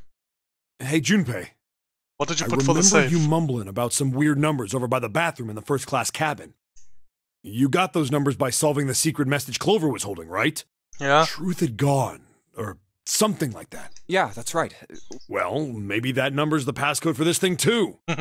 Come on, that's impossible. Those numbers were the code to unlock that safe. Just try it, dude. Yeah, but the person who set up that safe in this coffin is the same person, right? Zero set up both of these. Just try it, Yeah, bro. probably. Well, then they might have set the same passcode for both of them. That's ridiculous. Why don't you just try it? I mean, it's not like you'll make things any worse. It'd just be a waste of time. There's no way they're Dude, the same just number. fucking try it. How do you know that? You never know until you try. The only necessity for success is the willingness to suffer 1,000 failures. I like that. Who said that? You. Ooh. Fine. Held down in front of the keypad and looked at it. That's because he repeated it so many times, and before the numbers came easily to Junpei's mind. 1438 3421. 1438 3421. 1438 3421. 1438 3421. 1438 3421. Quickly, he typed them in. That doesn't seem quick to me. Enter. Checked that he entered the right numbers, took a deep breath, and pressed the E button. Only took a moment. Lock opened. What? You gotta be kidding me. There's a click. Is it Alice or Snake? With a heavy clunk, the lid of the coffin slid off onto the floor. Someone sat up from inside. Snake. Snake! You? Why? Ah, those voices. Junpei and Seven, unless I'm mistaken. Where are the others? Are they elsewhere? Of course, there was no reason Snake would have known anything about where anyone else would be. Junpei and Seven looked at one another. There was a great deal he needed to know, but let me see. 3, 6, 5, 7.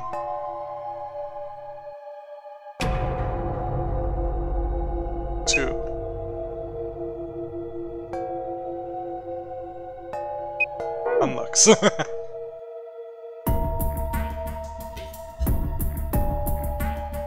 They had to tell him something, however, so they began to talk. Snake explained to them how he came to be locked in the coffin. Apparently, he'd been hit with some sort of knockout gas, and Junpei and Seven explained what had happened to the rest of them. I see. I believe I got the gist of everything. Have I been sufficiently caught up? Oh, there was one thing they kept from him. Clover's dead. There's one thing, however, that neither Seven nor Junpei could bring themselves to say. That Ace had killed Clover. Feared that if Snake knew, he might well go insane. Yeah. They decided as much by a look at the moment Snake had climbed out the coffin. That still doesn't explain why you were trapped in here.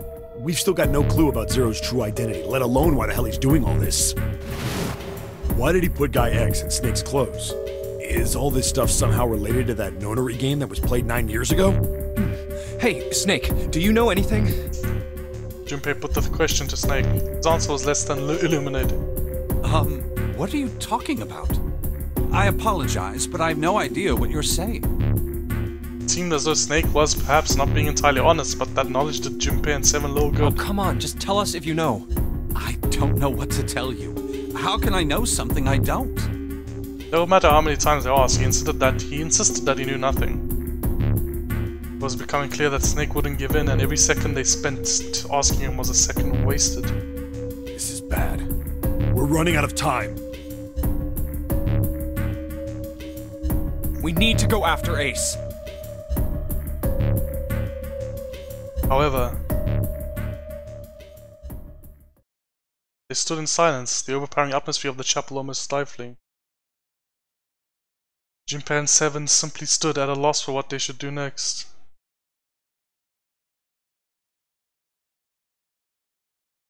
What do we do now? Glanced over at Snake's wrist. Sure enough, he could see the 2 on the bracelet on Snake's wrist. The three of us can't make a digital root of 9. Yeah, we just get 5.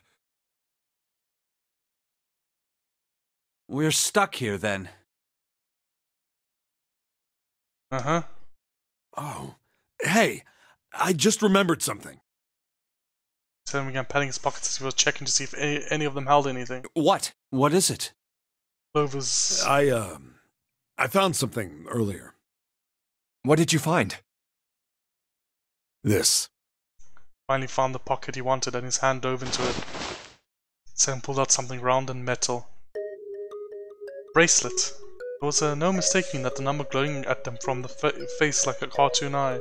Zero. Zero's bracelet. What did you say? Are you saying that 7 has the number 0 bracelet? Mm-hmm. Yeah. Where did you get that? Behind door 1. Snake's question was innocent enough, but if he learned the truth, being able to see, he would have noticed 7 look away. Clover gave it to me.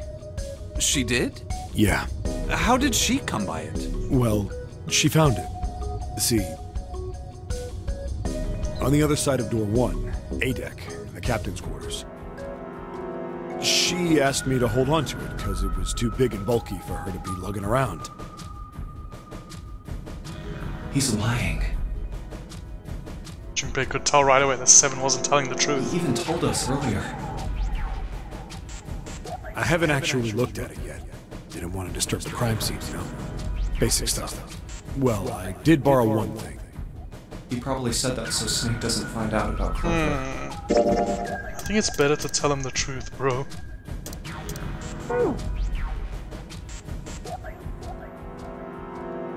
Alright, Junpei. Been nice knowing you. Wait, what? Come on, man, I'm just kidding. No, that was an effective one. That was a good one. Still, just in case, I want to make sure the 0 bracelet gets picked up by the red. Snake, give me a hand, alright? Without waiting for a response, he started walking toward the door. Junpei and Snake followed him quietly. Before long, they found themselves in front of the larger of the 2 doors. 7 and Snake put their palms on the red. Once they had done that, 7 put the number 0 bracelet on the scanner panel as well. A third asterisk appeared on the screen. Now they just needed to pull the lever and the door would open. Error. Huh? Why isn't it opening? Well, the third asterisk lit up, so it must have registered the 0 bracelet. Maybe it isn't actually 0. Huh? What? That bracelet may not actually produce the number 0 when scanned. That is what I'm saying. Why don't we try a few different combinations? Perhaps we can determine what number that bracelet actually contains. What? Why would it fucking got say it. 0? Junpei nodded. He decided to use the following combination. Snake plus Junpei plus the bracelet. Let's try all 3 of us and the bracelet. Snake plus Junpei. 14.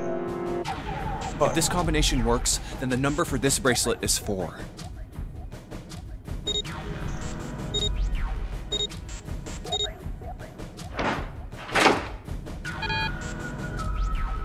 It didn't open. Then this bracelet is not 4.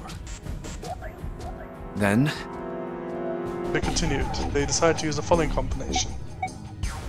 let's try me, 7, and the bracelet.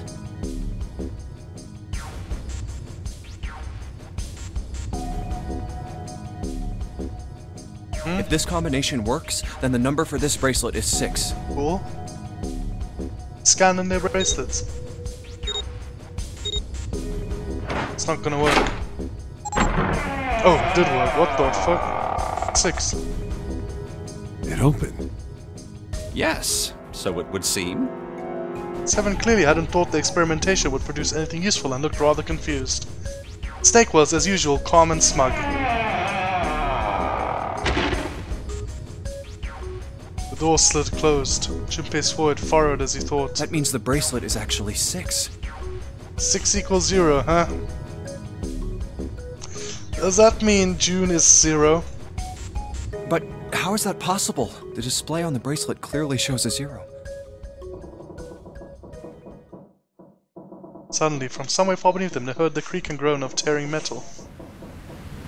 With it came the sound of water pouring in parts of the ship that had until recently, been dry. Oh man, that's not good. I guess our time's just about up, huh? At any rate, we know now that the door can be opened. Let's go! But, Snake, are you sure? Yeah. You know that only Junpei and I can go through this way. You needn't worry. I have a solution to this problem. My last resort. But if now is not the time for last resorts, then when? Last? Resort?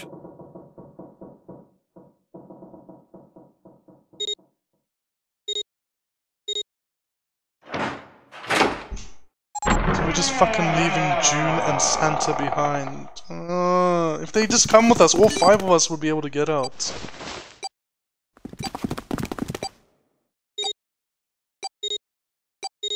Literally, if they just came with us, all 5 of us would have been able to get out. Me, because it's 9. Santa and June make up 9, and then it's us. Except Snake would get left behind again. Junpei, 7 and Snake ran full tilt down a long straight hallway. They were headed for the stern of the ship and had no time for distractions. As they ran, 7 spoke. Gotta admit, you really surprised me there, kid. I couldn't figure out how the hell you were gonna get out of that one. How come you didn't do that right off the bat? As I told you, it was a last resort. Oh my fucking god, dude. Oh. Snake just took his fucking arm off. Had I used it at the beginning of the game, I would have come under a great deal of suspicion. Did he just take his arm off? I imagine that most people would have taken it to mean that I was Zero.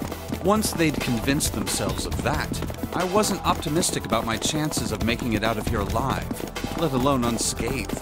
I felt it best to play my cards close to the chest, as it were. That way, if I were in a situation where there was nothing else I could do, I'd have a little trick up my sleeve. Or just remove your sleeve. I'd just take my bracelet off. Snake's plan had been simple but effective. He'd simply removed his bracelet. How? To Junpei, it looked as though Snake had simply crushed the bones of his hand until they were small enough to fit through the wristband. Of course, that would have been practically impossible, so how had he done it? My brother's left arm is... it's not like a normal person's arm. It's fake. It's not a real arm. Snake had slid the bracelet off and tossed it into the coffin. I know this is kind of a weird thing to say, but I'm glad that's a fake arm.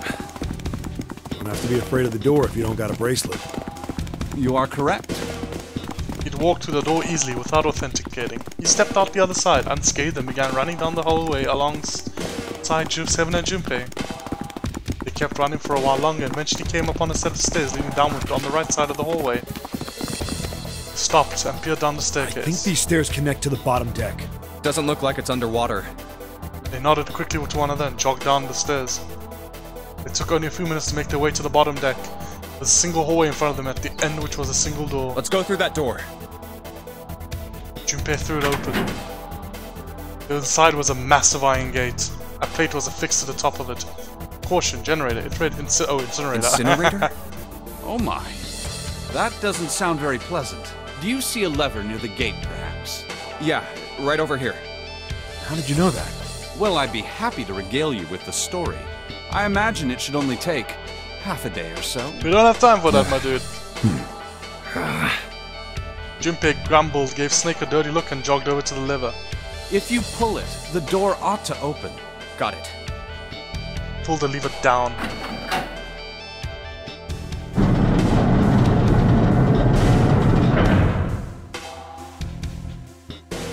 The rumble of an ancient motor, the door opened. There was no need to hold back, and no time to hesitate. They pushed their way inside. Standing in front of them were Ace and Lotus. He still held the revolver in his hand, still pressed hard against Lotus's temple. A small dark bruise had begun to form near the tip. From several yards away, Junpei could see that Lotus was shaking. She was terrified. But perhaps more interesting was that what Junpei saw behind her. 9. Another number 9 door. Why? Why is there another one? The door stopped Junpei in his tracks. It simply shouldn't have been there. As his brain finally began to consider why. The whine of a warning klaxon filled the air, drowning out any thoughts. Warning. Warning. Emergency incineration command has been acknowledged.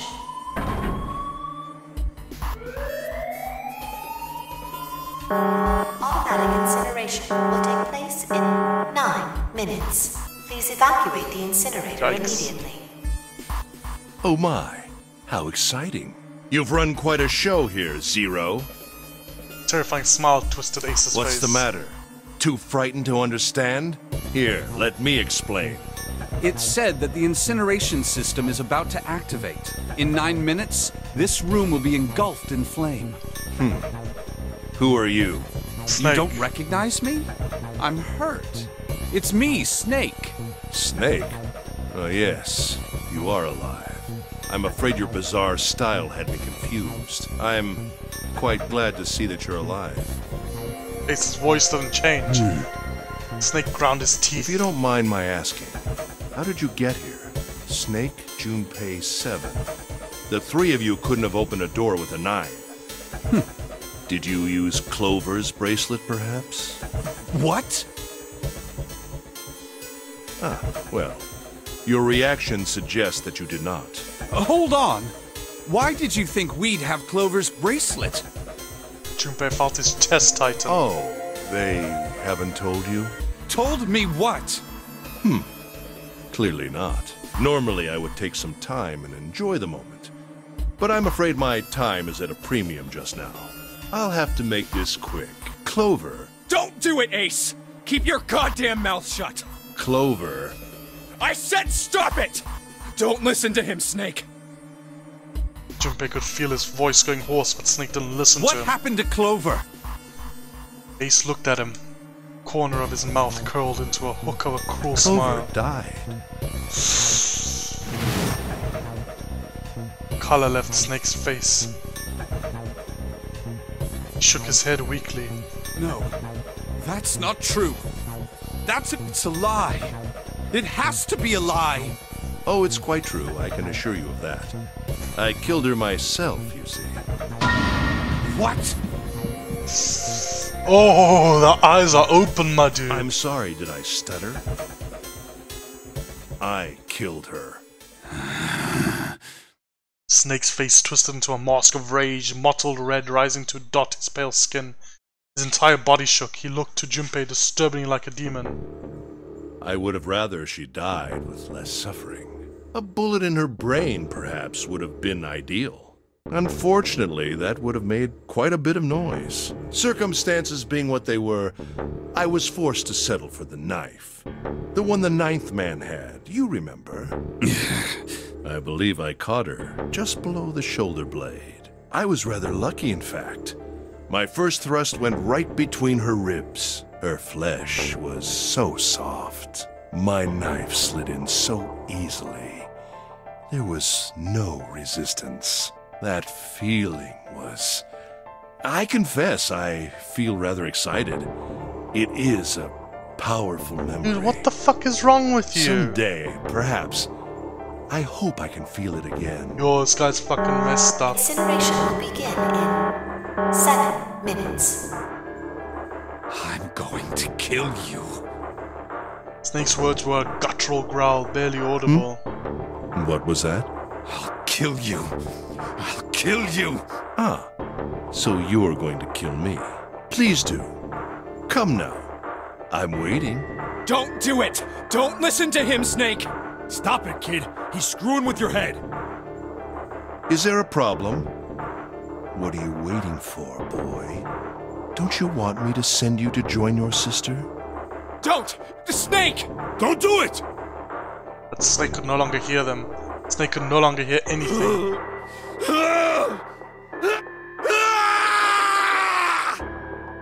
Snake moved like a bolt of lightning. His scream echoed through the incineration chamber full of rage and despair. Snake! Snake! Ah, fuck.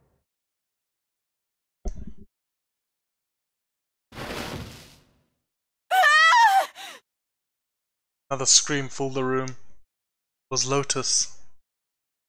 She ran across the room towards Junpei, her eyes wide with terror. Lotus! Hurry! This way! Snake's ill-fated attack had loosened Ace's grip on her, and she'd made a run for it. She reached Seven and Junpei and ducked behind them. Incineration will begin in 5 minutes. Give me the woman. He raised the gun. I need her. Without her bracelet, I will be unable to open this door. Quickly now! I don't have time for your shenanigans. Center of the room, Snake's body lay eerily still. He looked like a human larva, prone and vulnerable on the floor. I see. Then it would seem I have no choice. The rest of you must die as well. Fortunately, I have 5 bullets left. 1 for Junpei, another for Lotus, and the last 3 for that lump of idiotic man you call Seven. I will take Lotus's body with me and leave this room. Incineration will begin in 4 minutes. Well, it looks as though our time together is at an end. I rather enjoyed playing with you. Damn it! Junpei could see Ace's finger tighten. See it begin to squeeze down on the trigger. His body tense, preparing for the catastrophic impact of hot lead against human flesh. Goodbye.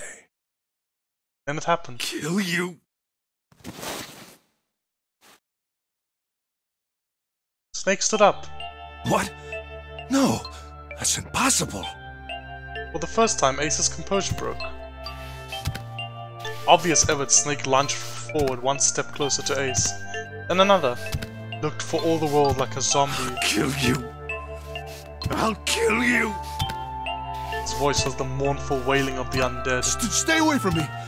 Get back! Stop! If you come any closer, I'll... Get away from me! Little by little, Ace was retreating. Snake didn't stop. Continued his stiff, inexorable approach, his eyes twin pools of pure fury. Bro, this guy's fucking badass, dude. Listen to me! I said don't come any closer! Shit! You bastard! Dude, this is a good ending. This is so good. Unlugs, dude. Unlugs. Ace's revolver leapt 5 times. Unlugged. You just unlugged yourself. You know what we have? We have a shitty empty revolver. We've got a 7 on our side, bro. 5 times the air in the incinerator was split by the crack of a bullet. Snake's body twitched as 5 clouds of blood and torn flesh ripped into the air across his body. A fine pink mist drifted from his body and disappeared. Junpei didn't have time to ponder what that meant before. And then his strength was gone. His leg crumbled and his broken, battered body slid to the floor. Incineration will begin in 3 minutes. Finally, you're... 7 time, but Snake wasn't done. Hell, kill you! Never mind, we don't need this guy. Even as the pool of blood beneath him grew, he began to move. He half crawled, half slid towards Ace. One bloody arm wrapped itself around Ace's leg. You won't! Get away! And then the other gripped his thigh with strength that would have been long gone. That should have been long gone. You son of a bitch! You're a monster! Get off me! Let me go, damn you! Kicked at Snake with his free leg, driving his foot into Snake's face, his arm, his shoulder. It made no difference. Snake refused to release him. Once a snake has ensnared its prey, rarely does it release it. This is it, Ace. We're going to burn to death together. What? Incineration will begin in 2 minutes. Damn it! Damn you! Get off! Let me go, you monster! Okay, look. Think about it this way. My company owns a wonderful hospital. It has excellent doctors. You're not wounded too seriously. I'm sure they can fix you up easily. You don't have to die. You could be saved. Just let me go. This guy is fucking pathetic. Ace, you're fucking pathetic. Begging for your life, like, dude, what the fuck? Yo, this guy. Dude, I respected him as a villain. No, this is a pathetic villain. Yeah, get your fucking just to deserts, dude. Pathetic. Begging for your... Yeah, that's what I said. We're on the same page. Fucking pathetic piece of shit. Seven and Lotus began to speak. Junpei could hear tears in their voice, and their words were strange. Snake, that's enough! You can stop now! Yes! He's right, Snake! You've done enough! Nah, let him burn. Let them both burn. Come on, Snake, let's go! Let's get out of here! You have to come with us! We have to leave together! Snake turned toward them. coughed at it, blood splattered across the floor, then smiled a sad sort of smile. I apologize, but I'm afraid I can't do that. You'd best forget about me. You need to leave soon. I'm going to take him with me. Shut up! Be quiet! I couldn't save Clover. My sister died because of me. Perhaps this will begin to atone for that. Perhaps in the afterlife, she can forgive me. Now go. Go now. You have to go. Incineration will begin in 1 minute. God damn it! Shit! We're out of time! We gotta go! 7 ran toward the exit. Lotus followed him, but Junpei couldn't move.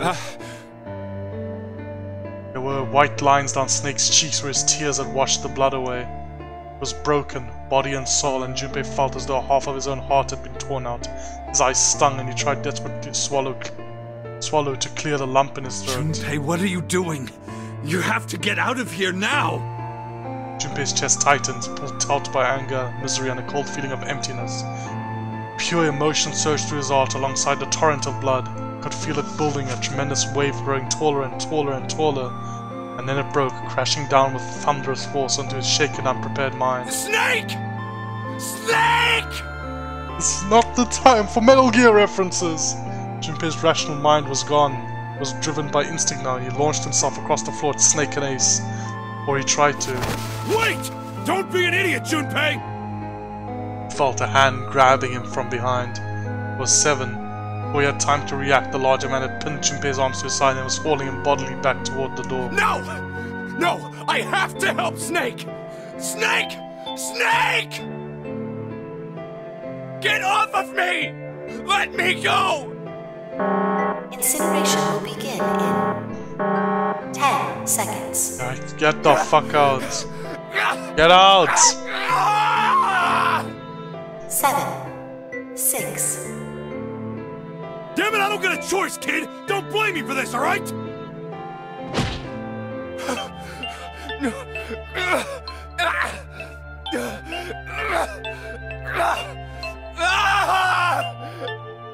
Five, 4, 3, 2.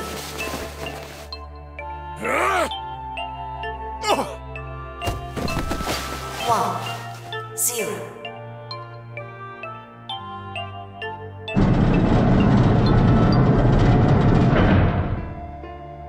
Gates 2 and 3 are locked down, beginning incineration. Junpei felt 7's fist bury itself deep in his stomach and his legs turned to mush. 7 scooped him up in the same motion, leapt through the door. It slammed shut behind them. Junpei struggled to shaky feet. He glanced over to see Lotus only a short distance away. Junpei ran to the door. He's... There was a small window cut into it. Inside he could see Ace and Snake. Shit! Damn you all! Why? Why? Unlux, dude. Fuck Why you. me? I don't deserve this! You are the one that deserves Alum. You deserve all of this.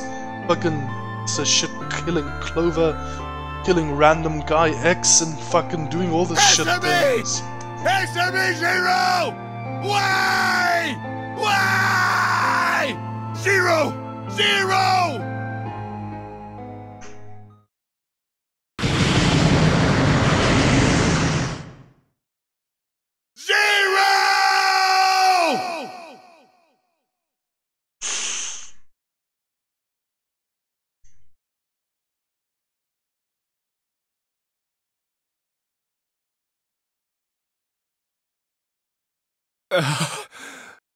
Didn't know how much time passed. Know how long he stood there in front of the incinerator. He looked to the side. Lotus's face was ashen, and if not for the hand she'd put against the wall, Junpei didn't think she could have stood. Seven looked old and tired and used. His eyes stared at the floor, seeing nothing. Junpei said nothing. He simply began to walk toward the open door and the hallway they'd come down earlier. Hey, wait! Junpei! Junpei, where are you going? He blinked when their voices broke the silence. He stopped. You stay here. I'll go get Santa and June.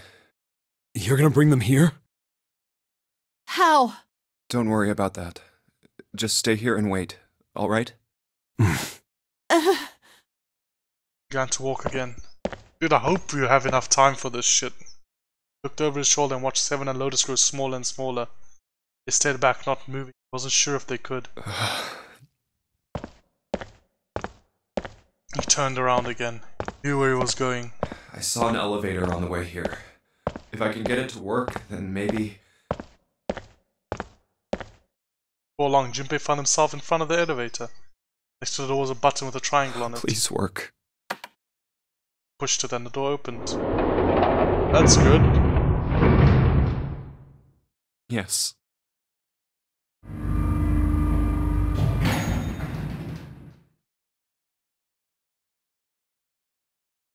Junpei was in the large hospital. June! Santa! He kept calling and walked to the center of the room.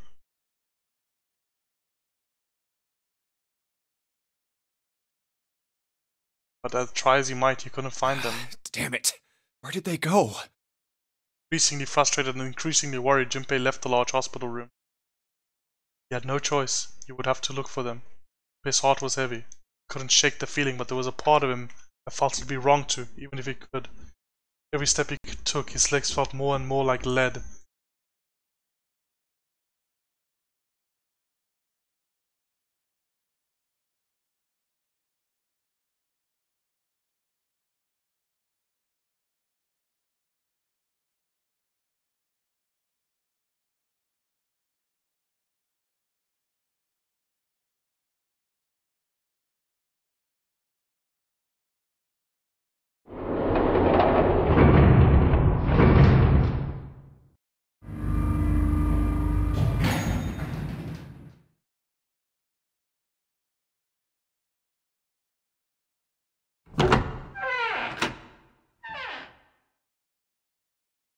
Sometime later, Junpei found himself at the chapel. He stepped inside, expecting to find nothing, but there on the red carpet in the center of the room... June. No, code names didn't matter any longer. Were they dead? Drowned? Connie! Junpei cried her name and ran. Like lightning, he ran across the room toward her. Connie! She stumbled to a stop. Found her body lying so still on the floor, he felt the icy grip of fear upon his heart. She was still, so very still. No. It can't be. It's impossible. Slowly, Junpei bent down toward her. His hands shook and he felt very cold and very hot at the same time. He forced himself to look.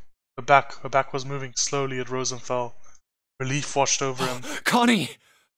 Junpei reached down and gently, very gently lifted her up. Connie, are you alright? Jumpy? Her face was pale and her lips were dry and cracked. The eyes were blank and cloudy. They stared straight at Junpei but saw nothing. Trembling, Junpei wrapped his arm around her back. She was cold, very cold. Junpei tried to convince himself that this was only his imagination, but she felt as though she were fading away. He could feel his heart pounding frantically in his chest. Oh man. Connie, what the hell happened to you? You feel... Jumpy, I'm sorry. Her voice was very faint. I might not make it. No way. I am going to let you die. I am going to save you. I promise. Thank you, Jumpy. Thank you so much for everything. It's just like the fucking submarine ending, bro. I'm really happy to see you again.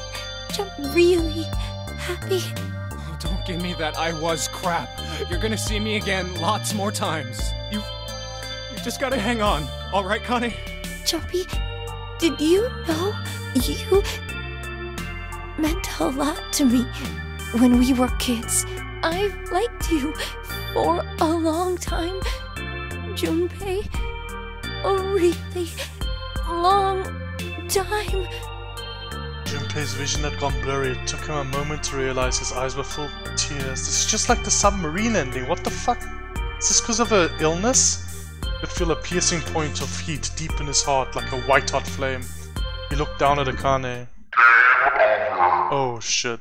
There was a crack of static from above his head, and a voice spoke. Zero. You son of a bitch! Where are you hiding? Junpei frantically scanned the ceiling for the source of the voice.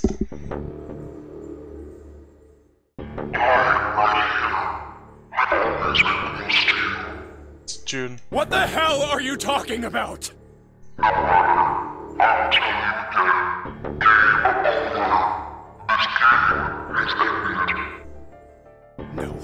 No, it hasn't. I'm not gonna let it end yet. I'm gonna get out of here with Kane. Why? We're out of time. The wrong path?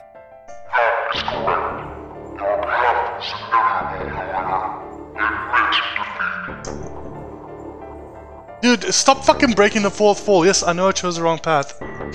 And it was inevitable because I think I need this path to get the true ending.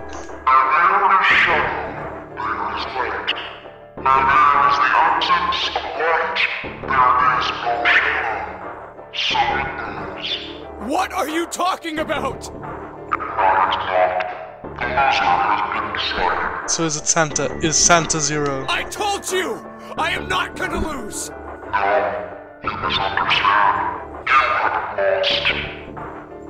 I have... Oh, yes, he's lost. What? Junpei didn't have time to ponder what that meant before. Water. Heard the door slam shut behind him. Spun around. Was no one there? Was it Zero?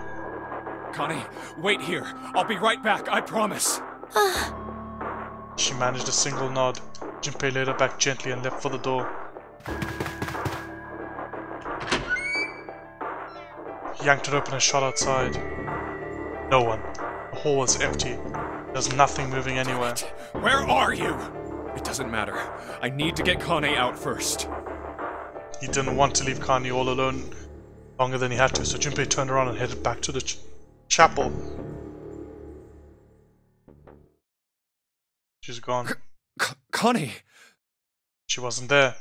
She wasn't anywhere. She'd been lying there on the floor just moments before, and now she was gone. Oh god. No. No. Where is she? Connie. Connie! Connie! Connie! His cries split the heavens themselves. He screamed until his voice gave out.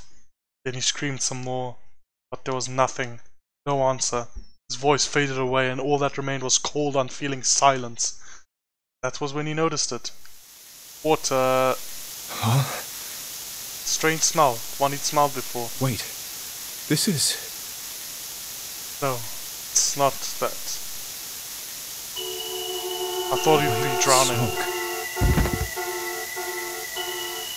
9 seconds later, Junpei's mind winked out.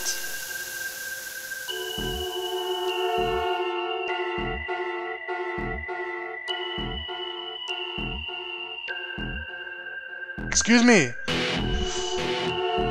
Okay.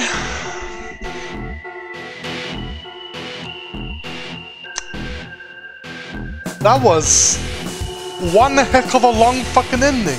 I was not expecting that to take that long. However, I am going to continue with this.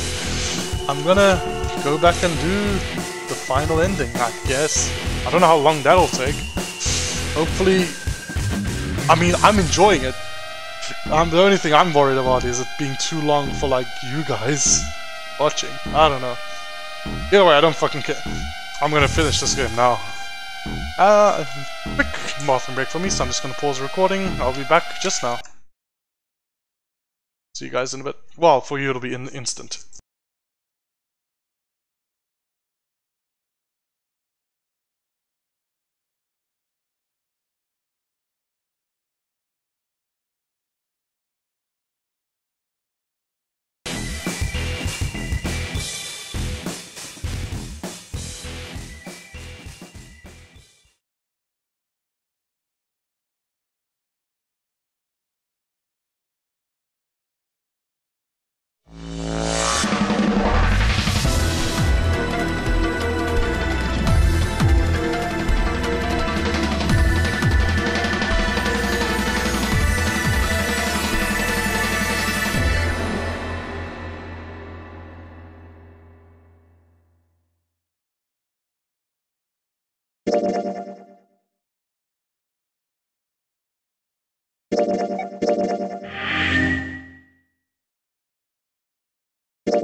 Okay, I've just realized that I just realized that I'd fucking resumed this fucking recording, and I think I've had my mic muted the whole time. I didn't say anything smart.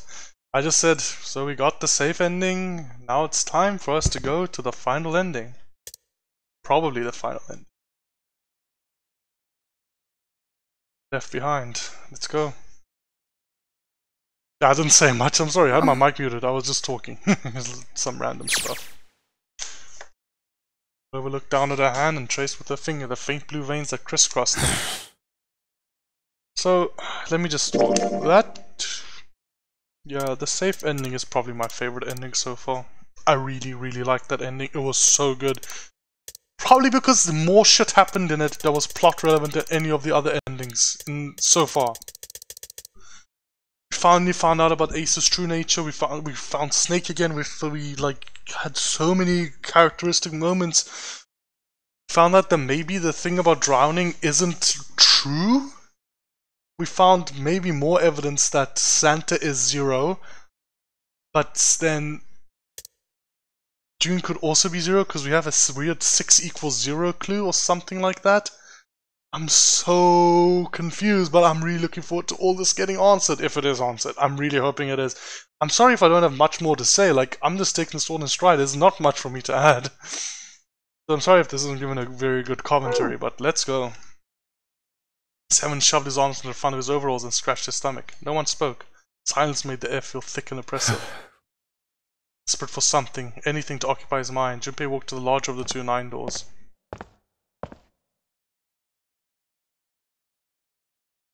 Stood in front of it and looked at the red.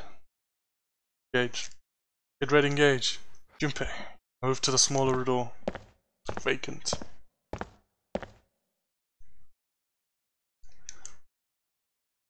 The red vacant. Digital root of the remaining people was 7. There was no possible way for them to open a door with 9 on it. Junpei touched the surface of the door. June. He thought about June, about Akane Kureshiki. Was she safe? That was all that mattered to him. If she was alive, if she had escaped this horrible boat. That was what Junpei prayed for. 7 came up next to him. Pulled off his hat, scratched his head and sighed. So, what do you want to do, Junpei? What do you mean, what do I want to do? What can we do? 7 opened his mouth to respond when... So I've been playing this game until the sun came up outside my window, and now the coffin thudding isn't that creepy to me anymore. Weird how that works, huh? It's no longer dark, and I don't find that thudding that creepy anymore. A noise echoed through the room. Someone was pounding on something, vigorously. It wasn't mechanical, it certainly wasn't human. Junpei and 7 looked at one another. What the hell is that? Shh, quiet! Clover motioned to 7 to be quiet. She put one finger to her lips and closed her eyes in concentration.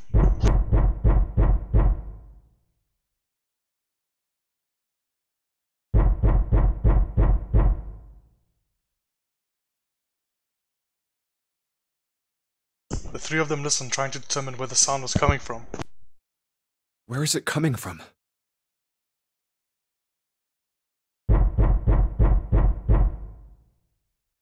Could it be? Hey, I think it's coming from this coffin. You're right. Let's open it.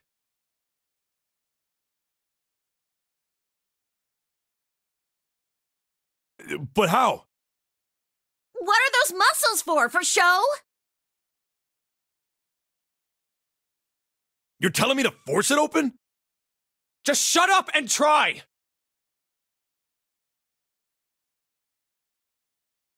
Junpei and Seven grabbed hold of the coffin. They tried to get a good grip with what little purchase they could find and pulled with all their strength.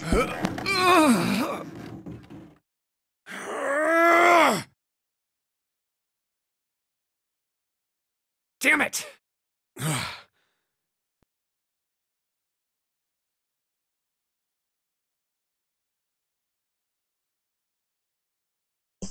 There was some sort of keypad attached to the coffin. Its purpose would not have been difficult to determine. Their eyes were almost immediately drawn to it. Not another one. Yeah, looks like it. Do you think we have to put in the right password or it won't open? I think so. The noise wasn't stopping. In fact, it was getting louder. Whoever or whatever's inside this thing wants out, and now. I know that. But how? Without a passcode, I don't think there's much we can do. They couldn't even tell how many numbers the passcode needed to be. Isn't there a hint somewhere? Well, let's look for one.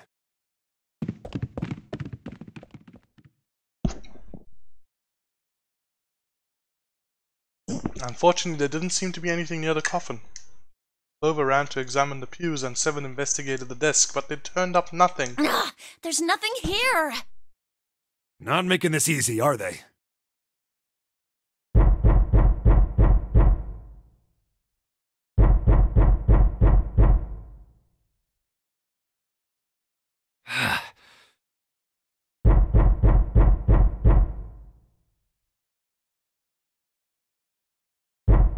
What's the passcode? Come on, Junpei, you know it. Hard enough and you'll get it. What am I supposed to do? How can we figure it out? You can do it, bro. I believe in you. I need something.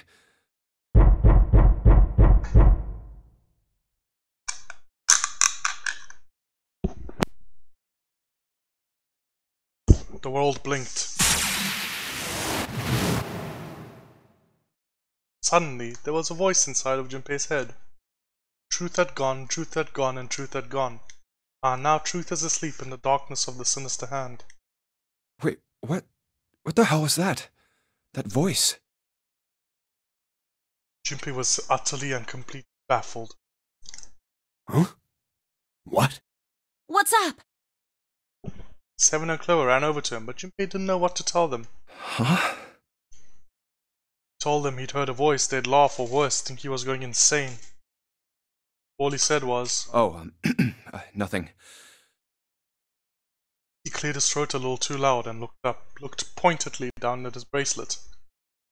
There were a pair of small buttons protruding from each side of it. Junpei, press the buttons. Right, left, right, left, right, left.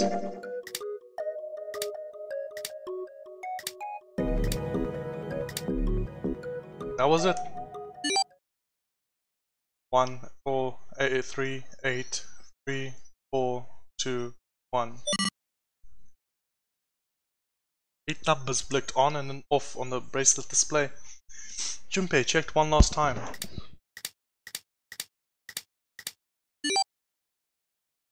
One, 4, 3, 8, 3, 4, 2, 1.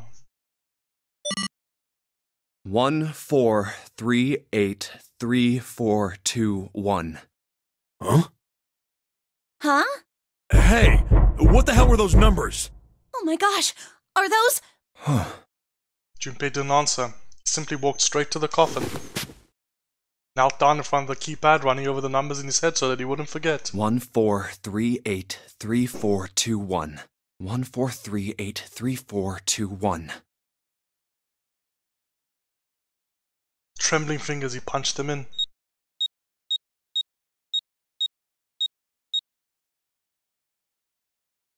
That was all of them. Punched the E button. There was a moment of complete silence. Hello, Snake! Then there was a sound of the coffin lid unlatching. Someone sat up out of it. No way! What? Why are you... Snake! Oh? Is that you, Clover? I apologize for worrying you. Snake! You? Why? Junpei? And 7? Is that you? Is everyone else there as well? No. Just like Rip Van Winkle. Don't know that reference. Still, it wasn't much like Snake to simply cut to the heart of the matter and ask. Jeez. Junpei and 7 shared a wry smile. Clover's eyes were filled with tears. You're back! Excuse me! Oh, no. We're not fucking doing this. I lied. I fucking lied. Unlux. Oh god, I thought this would be this would be over soon. Nope. Okay, cool. Thanks for watching. Jesus Christ. Okay then. I was not expecting that. I was not expecting to see that. I was not expecting to see that when I pressed the freaking flowchart, but I was expecting like 2 things here. Nope. I'm sorry I lied to you guys. I was like, oh, I'm gonna do the finale today. I was like, oh, I'm so... finale time. Nope. No.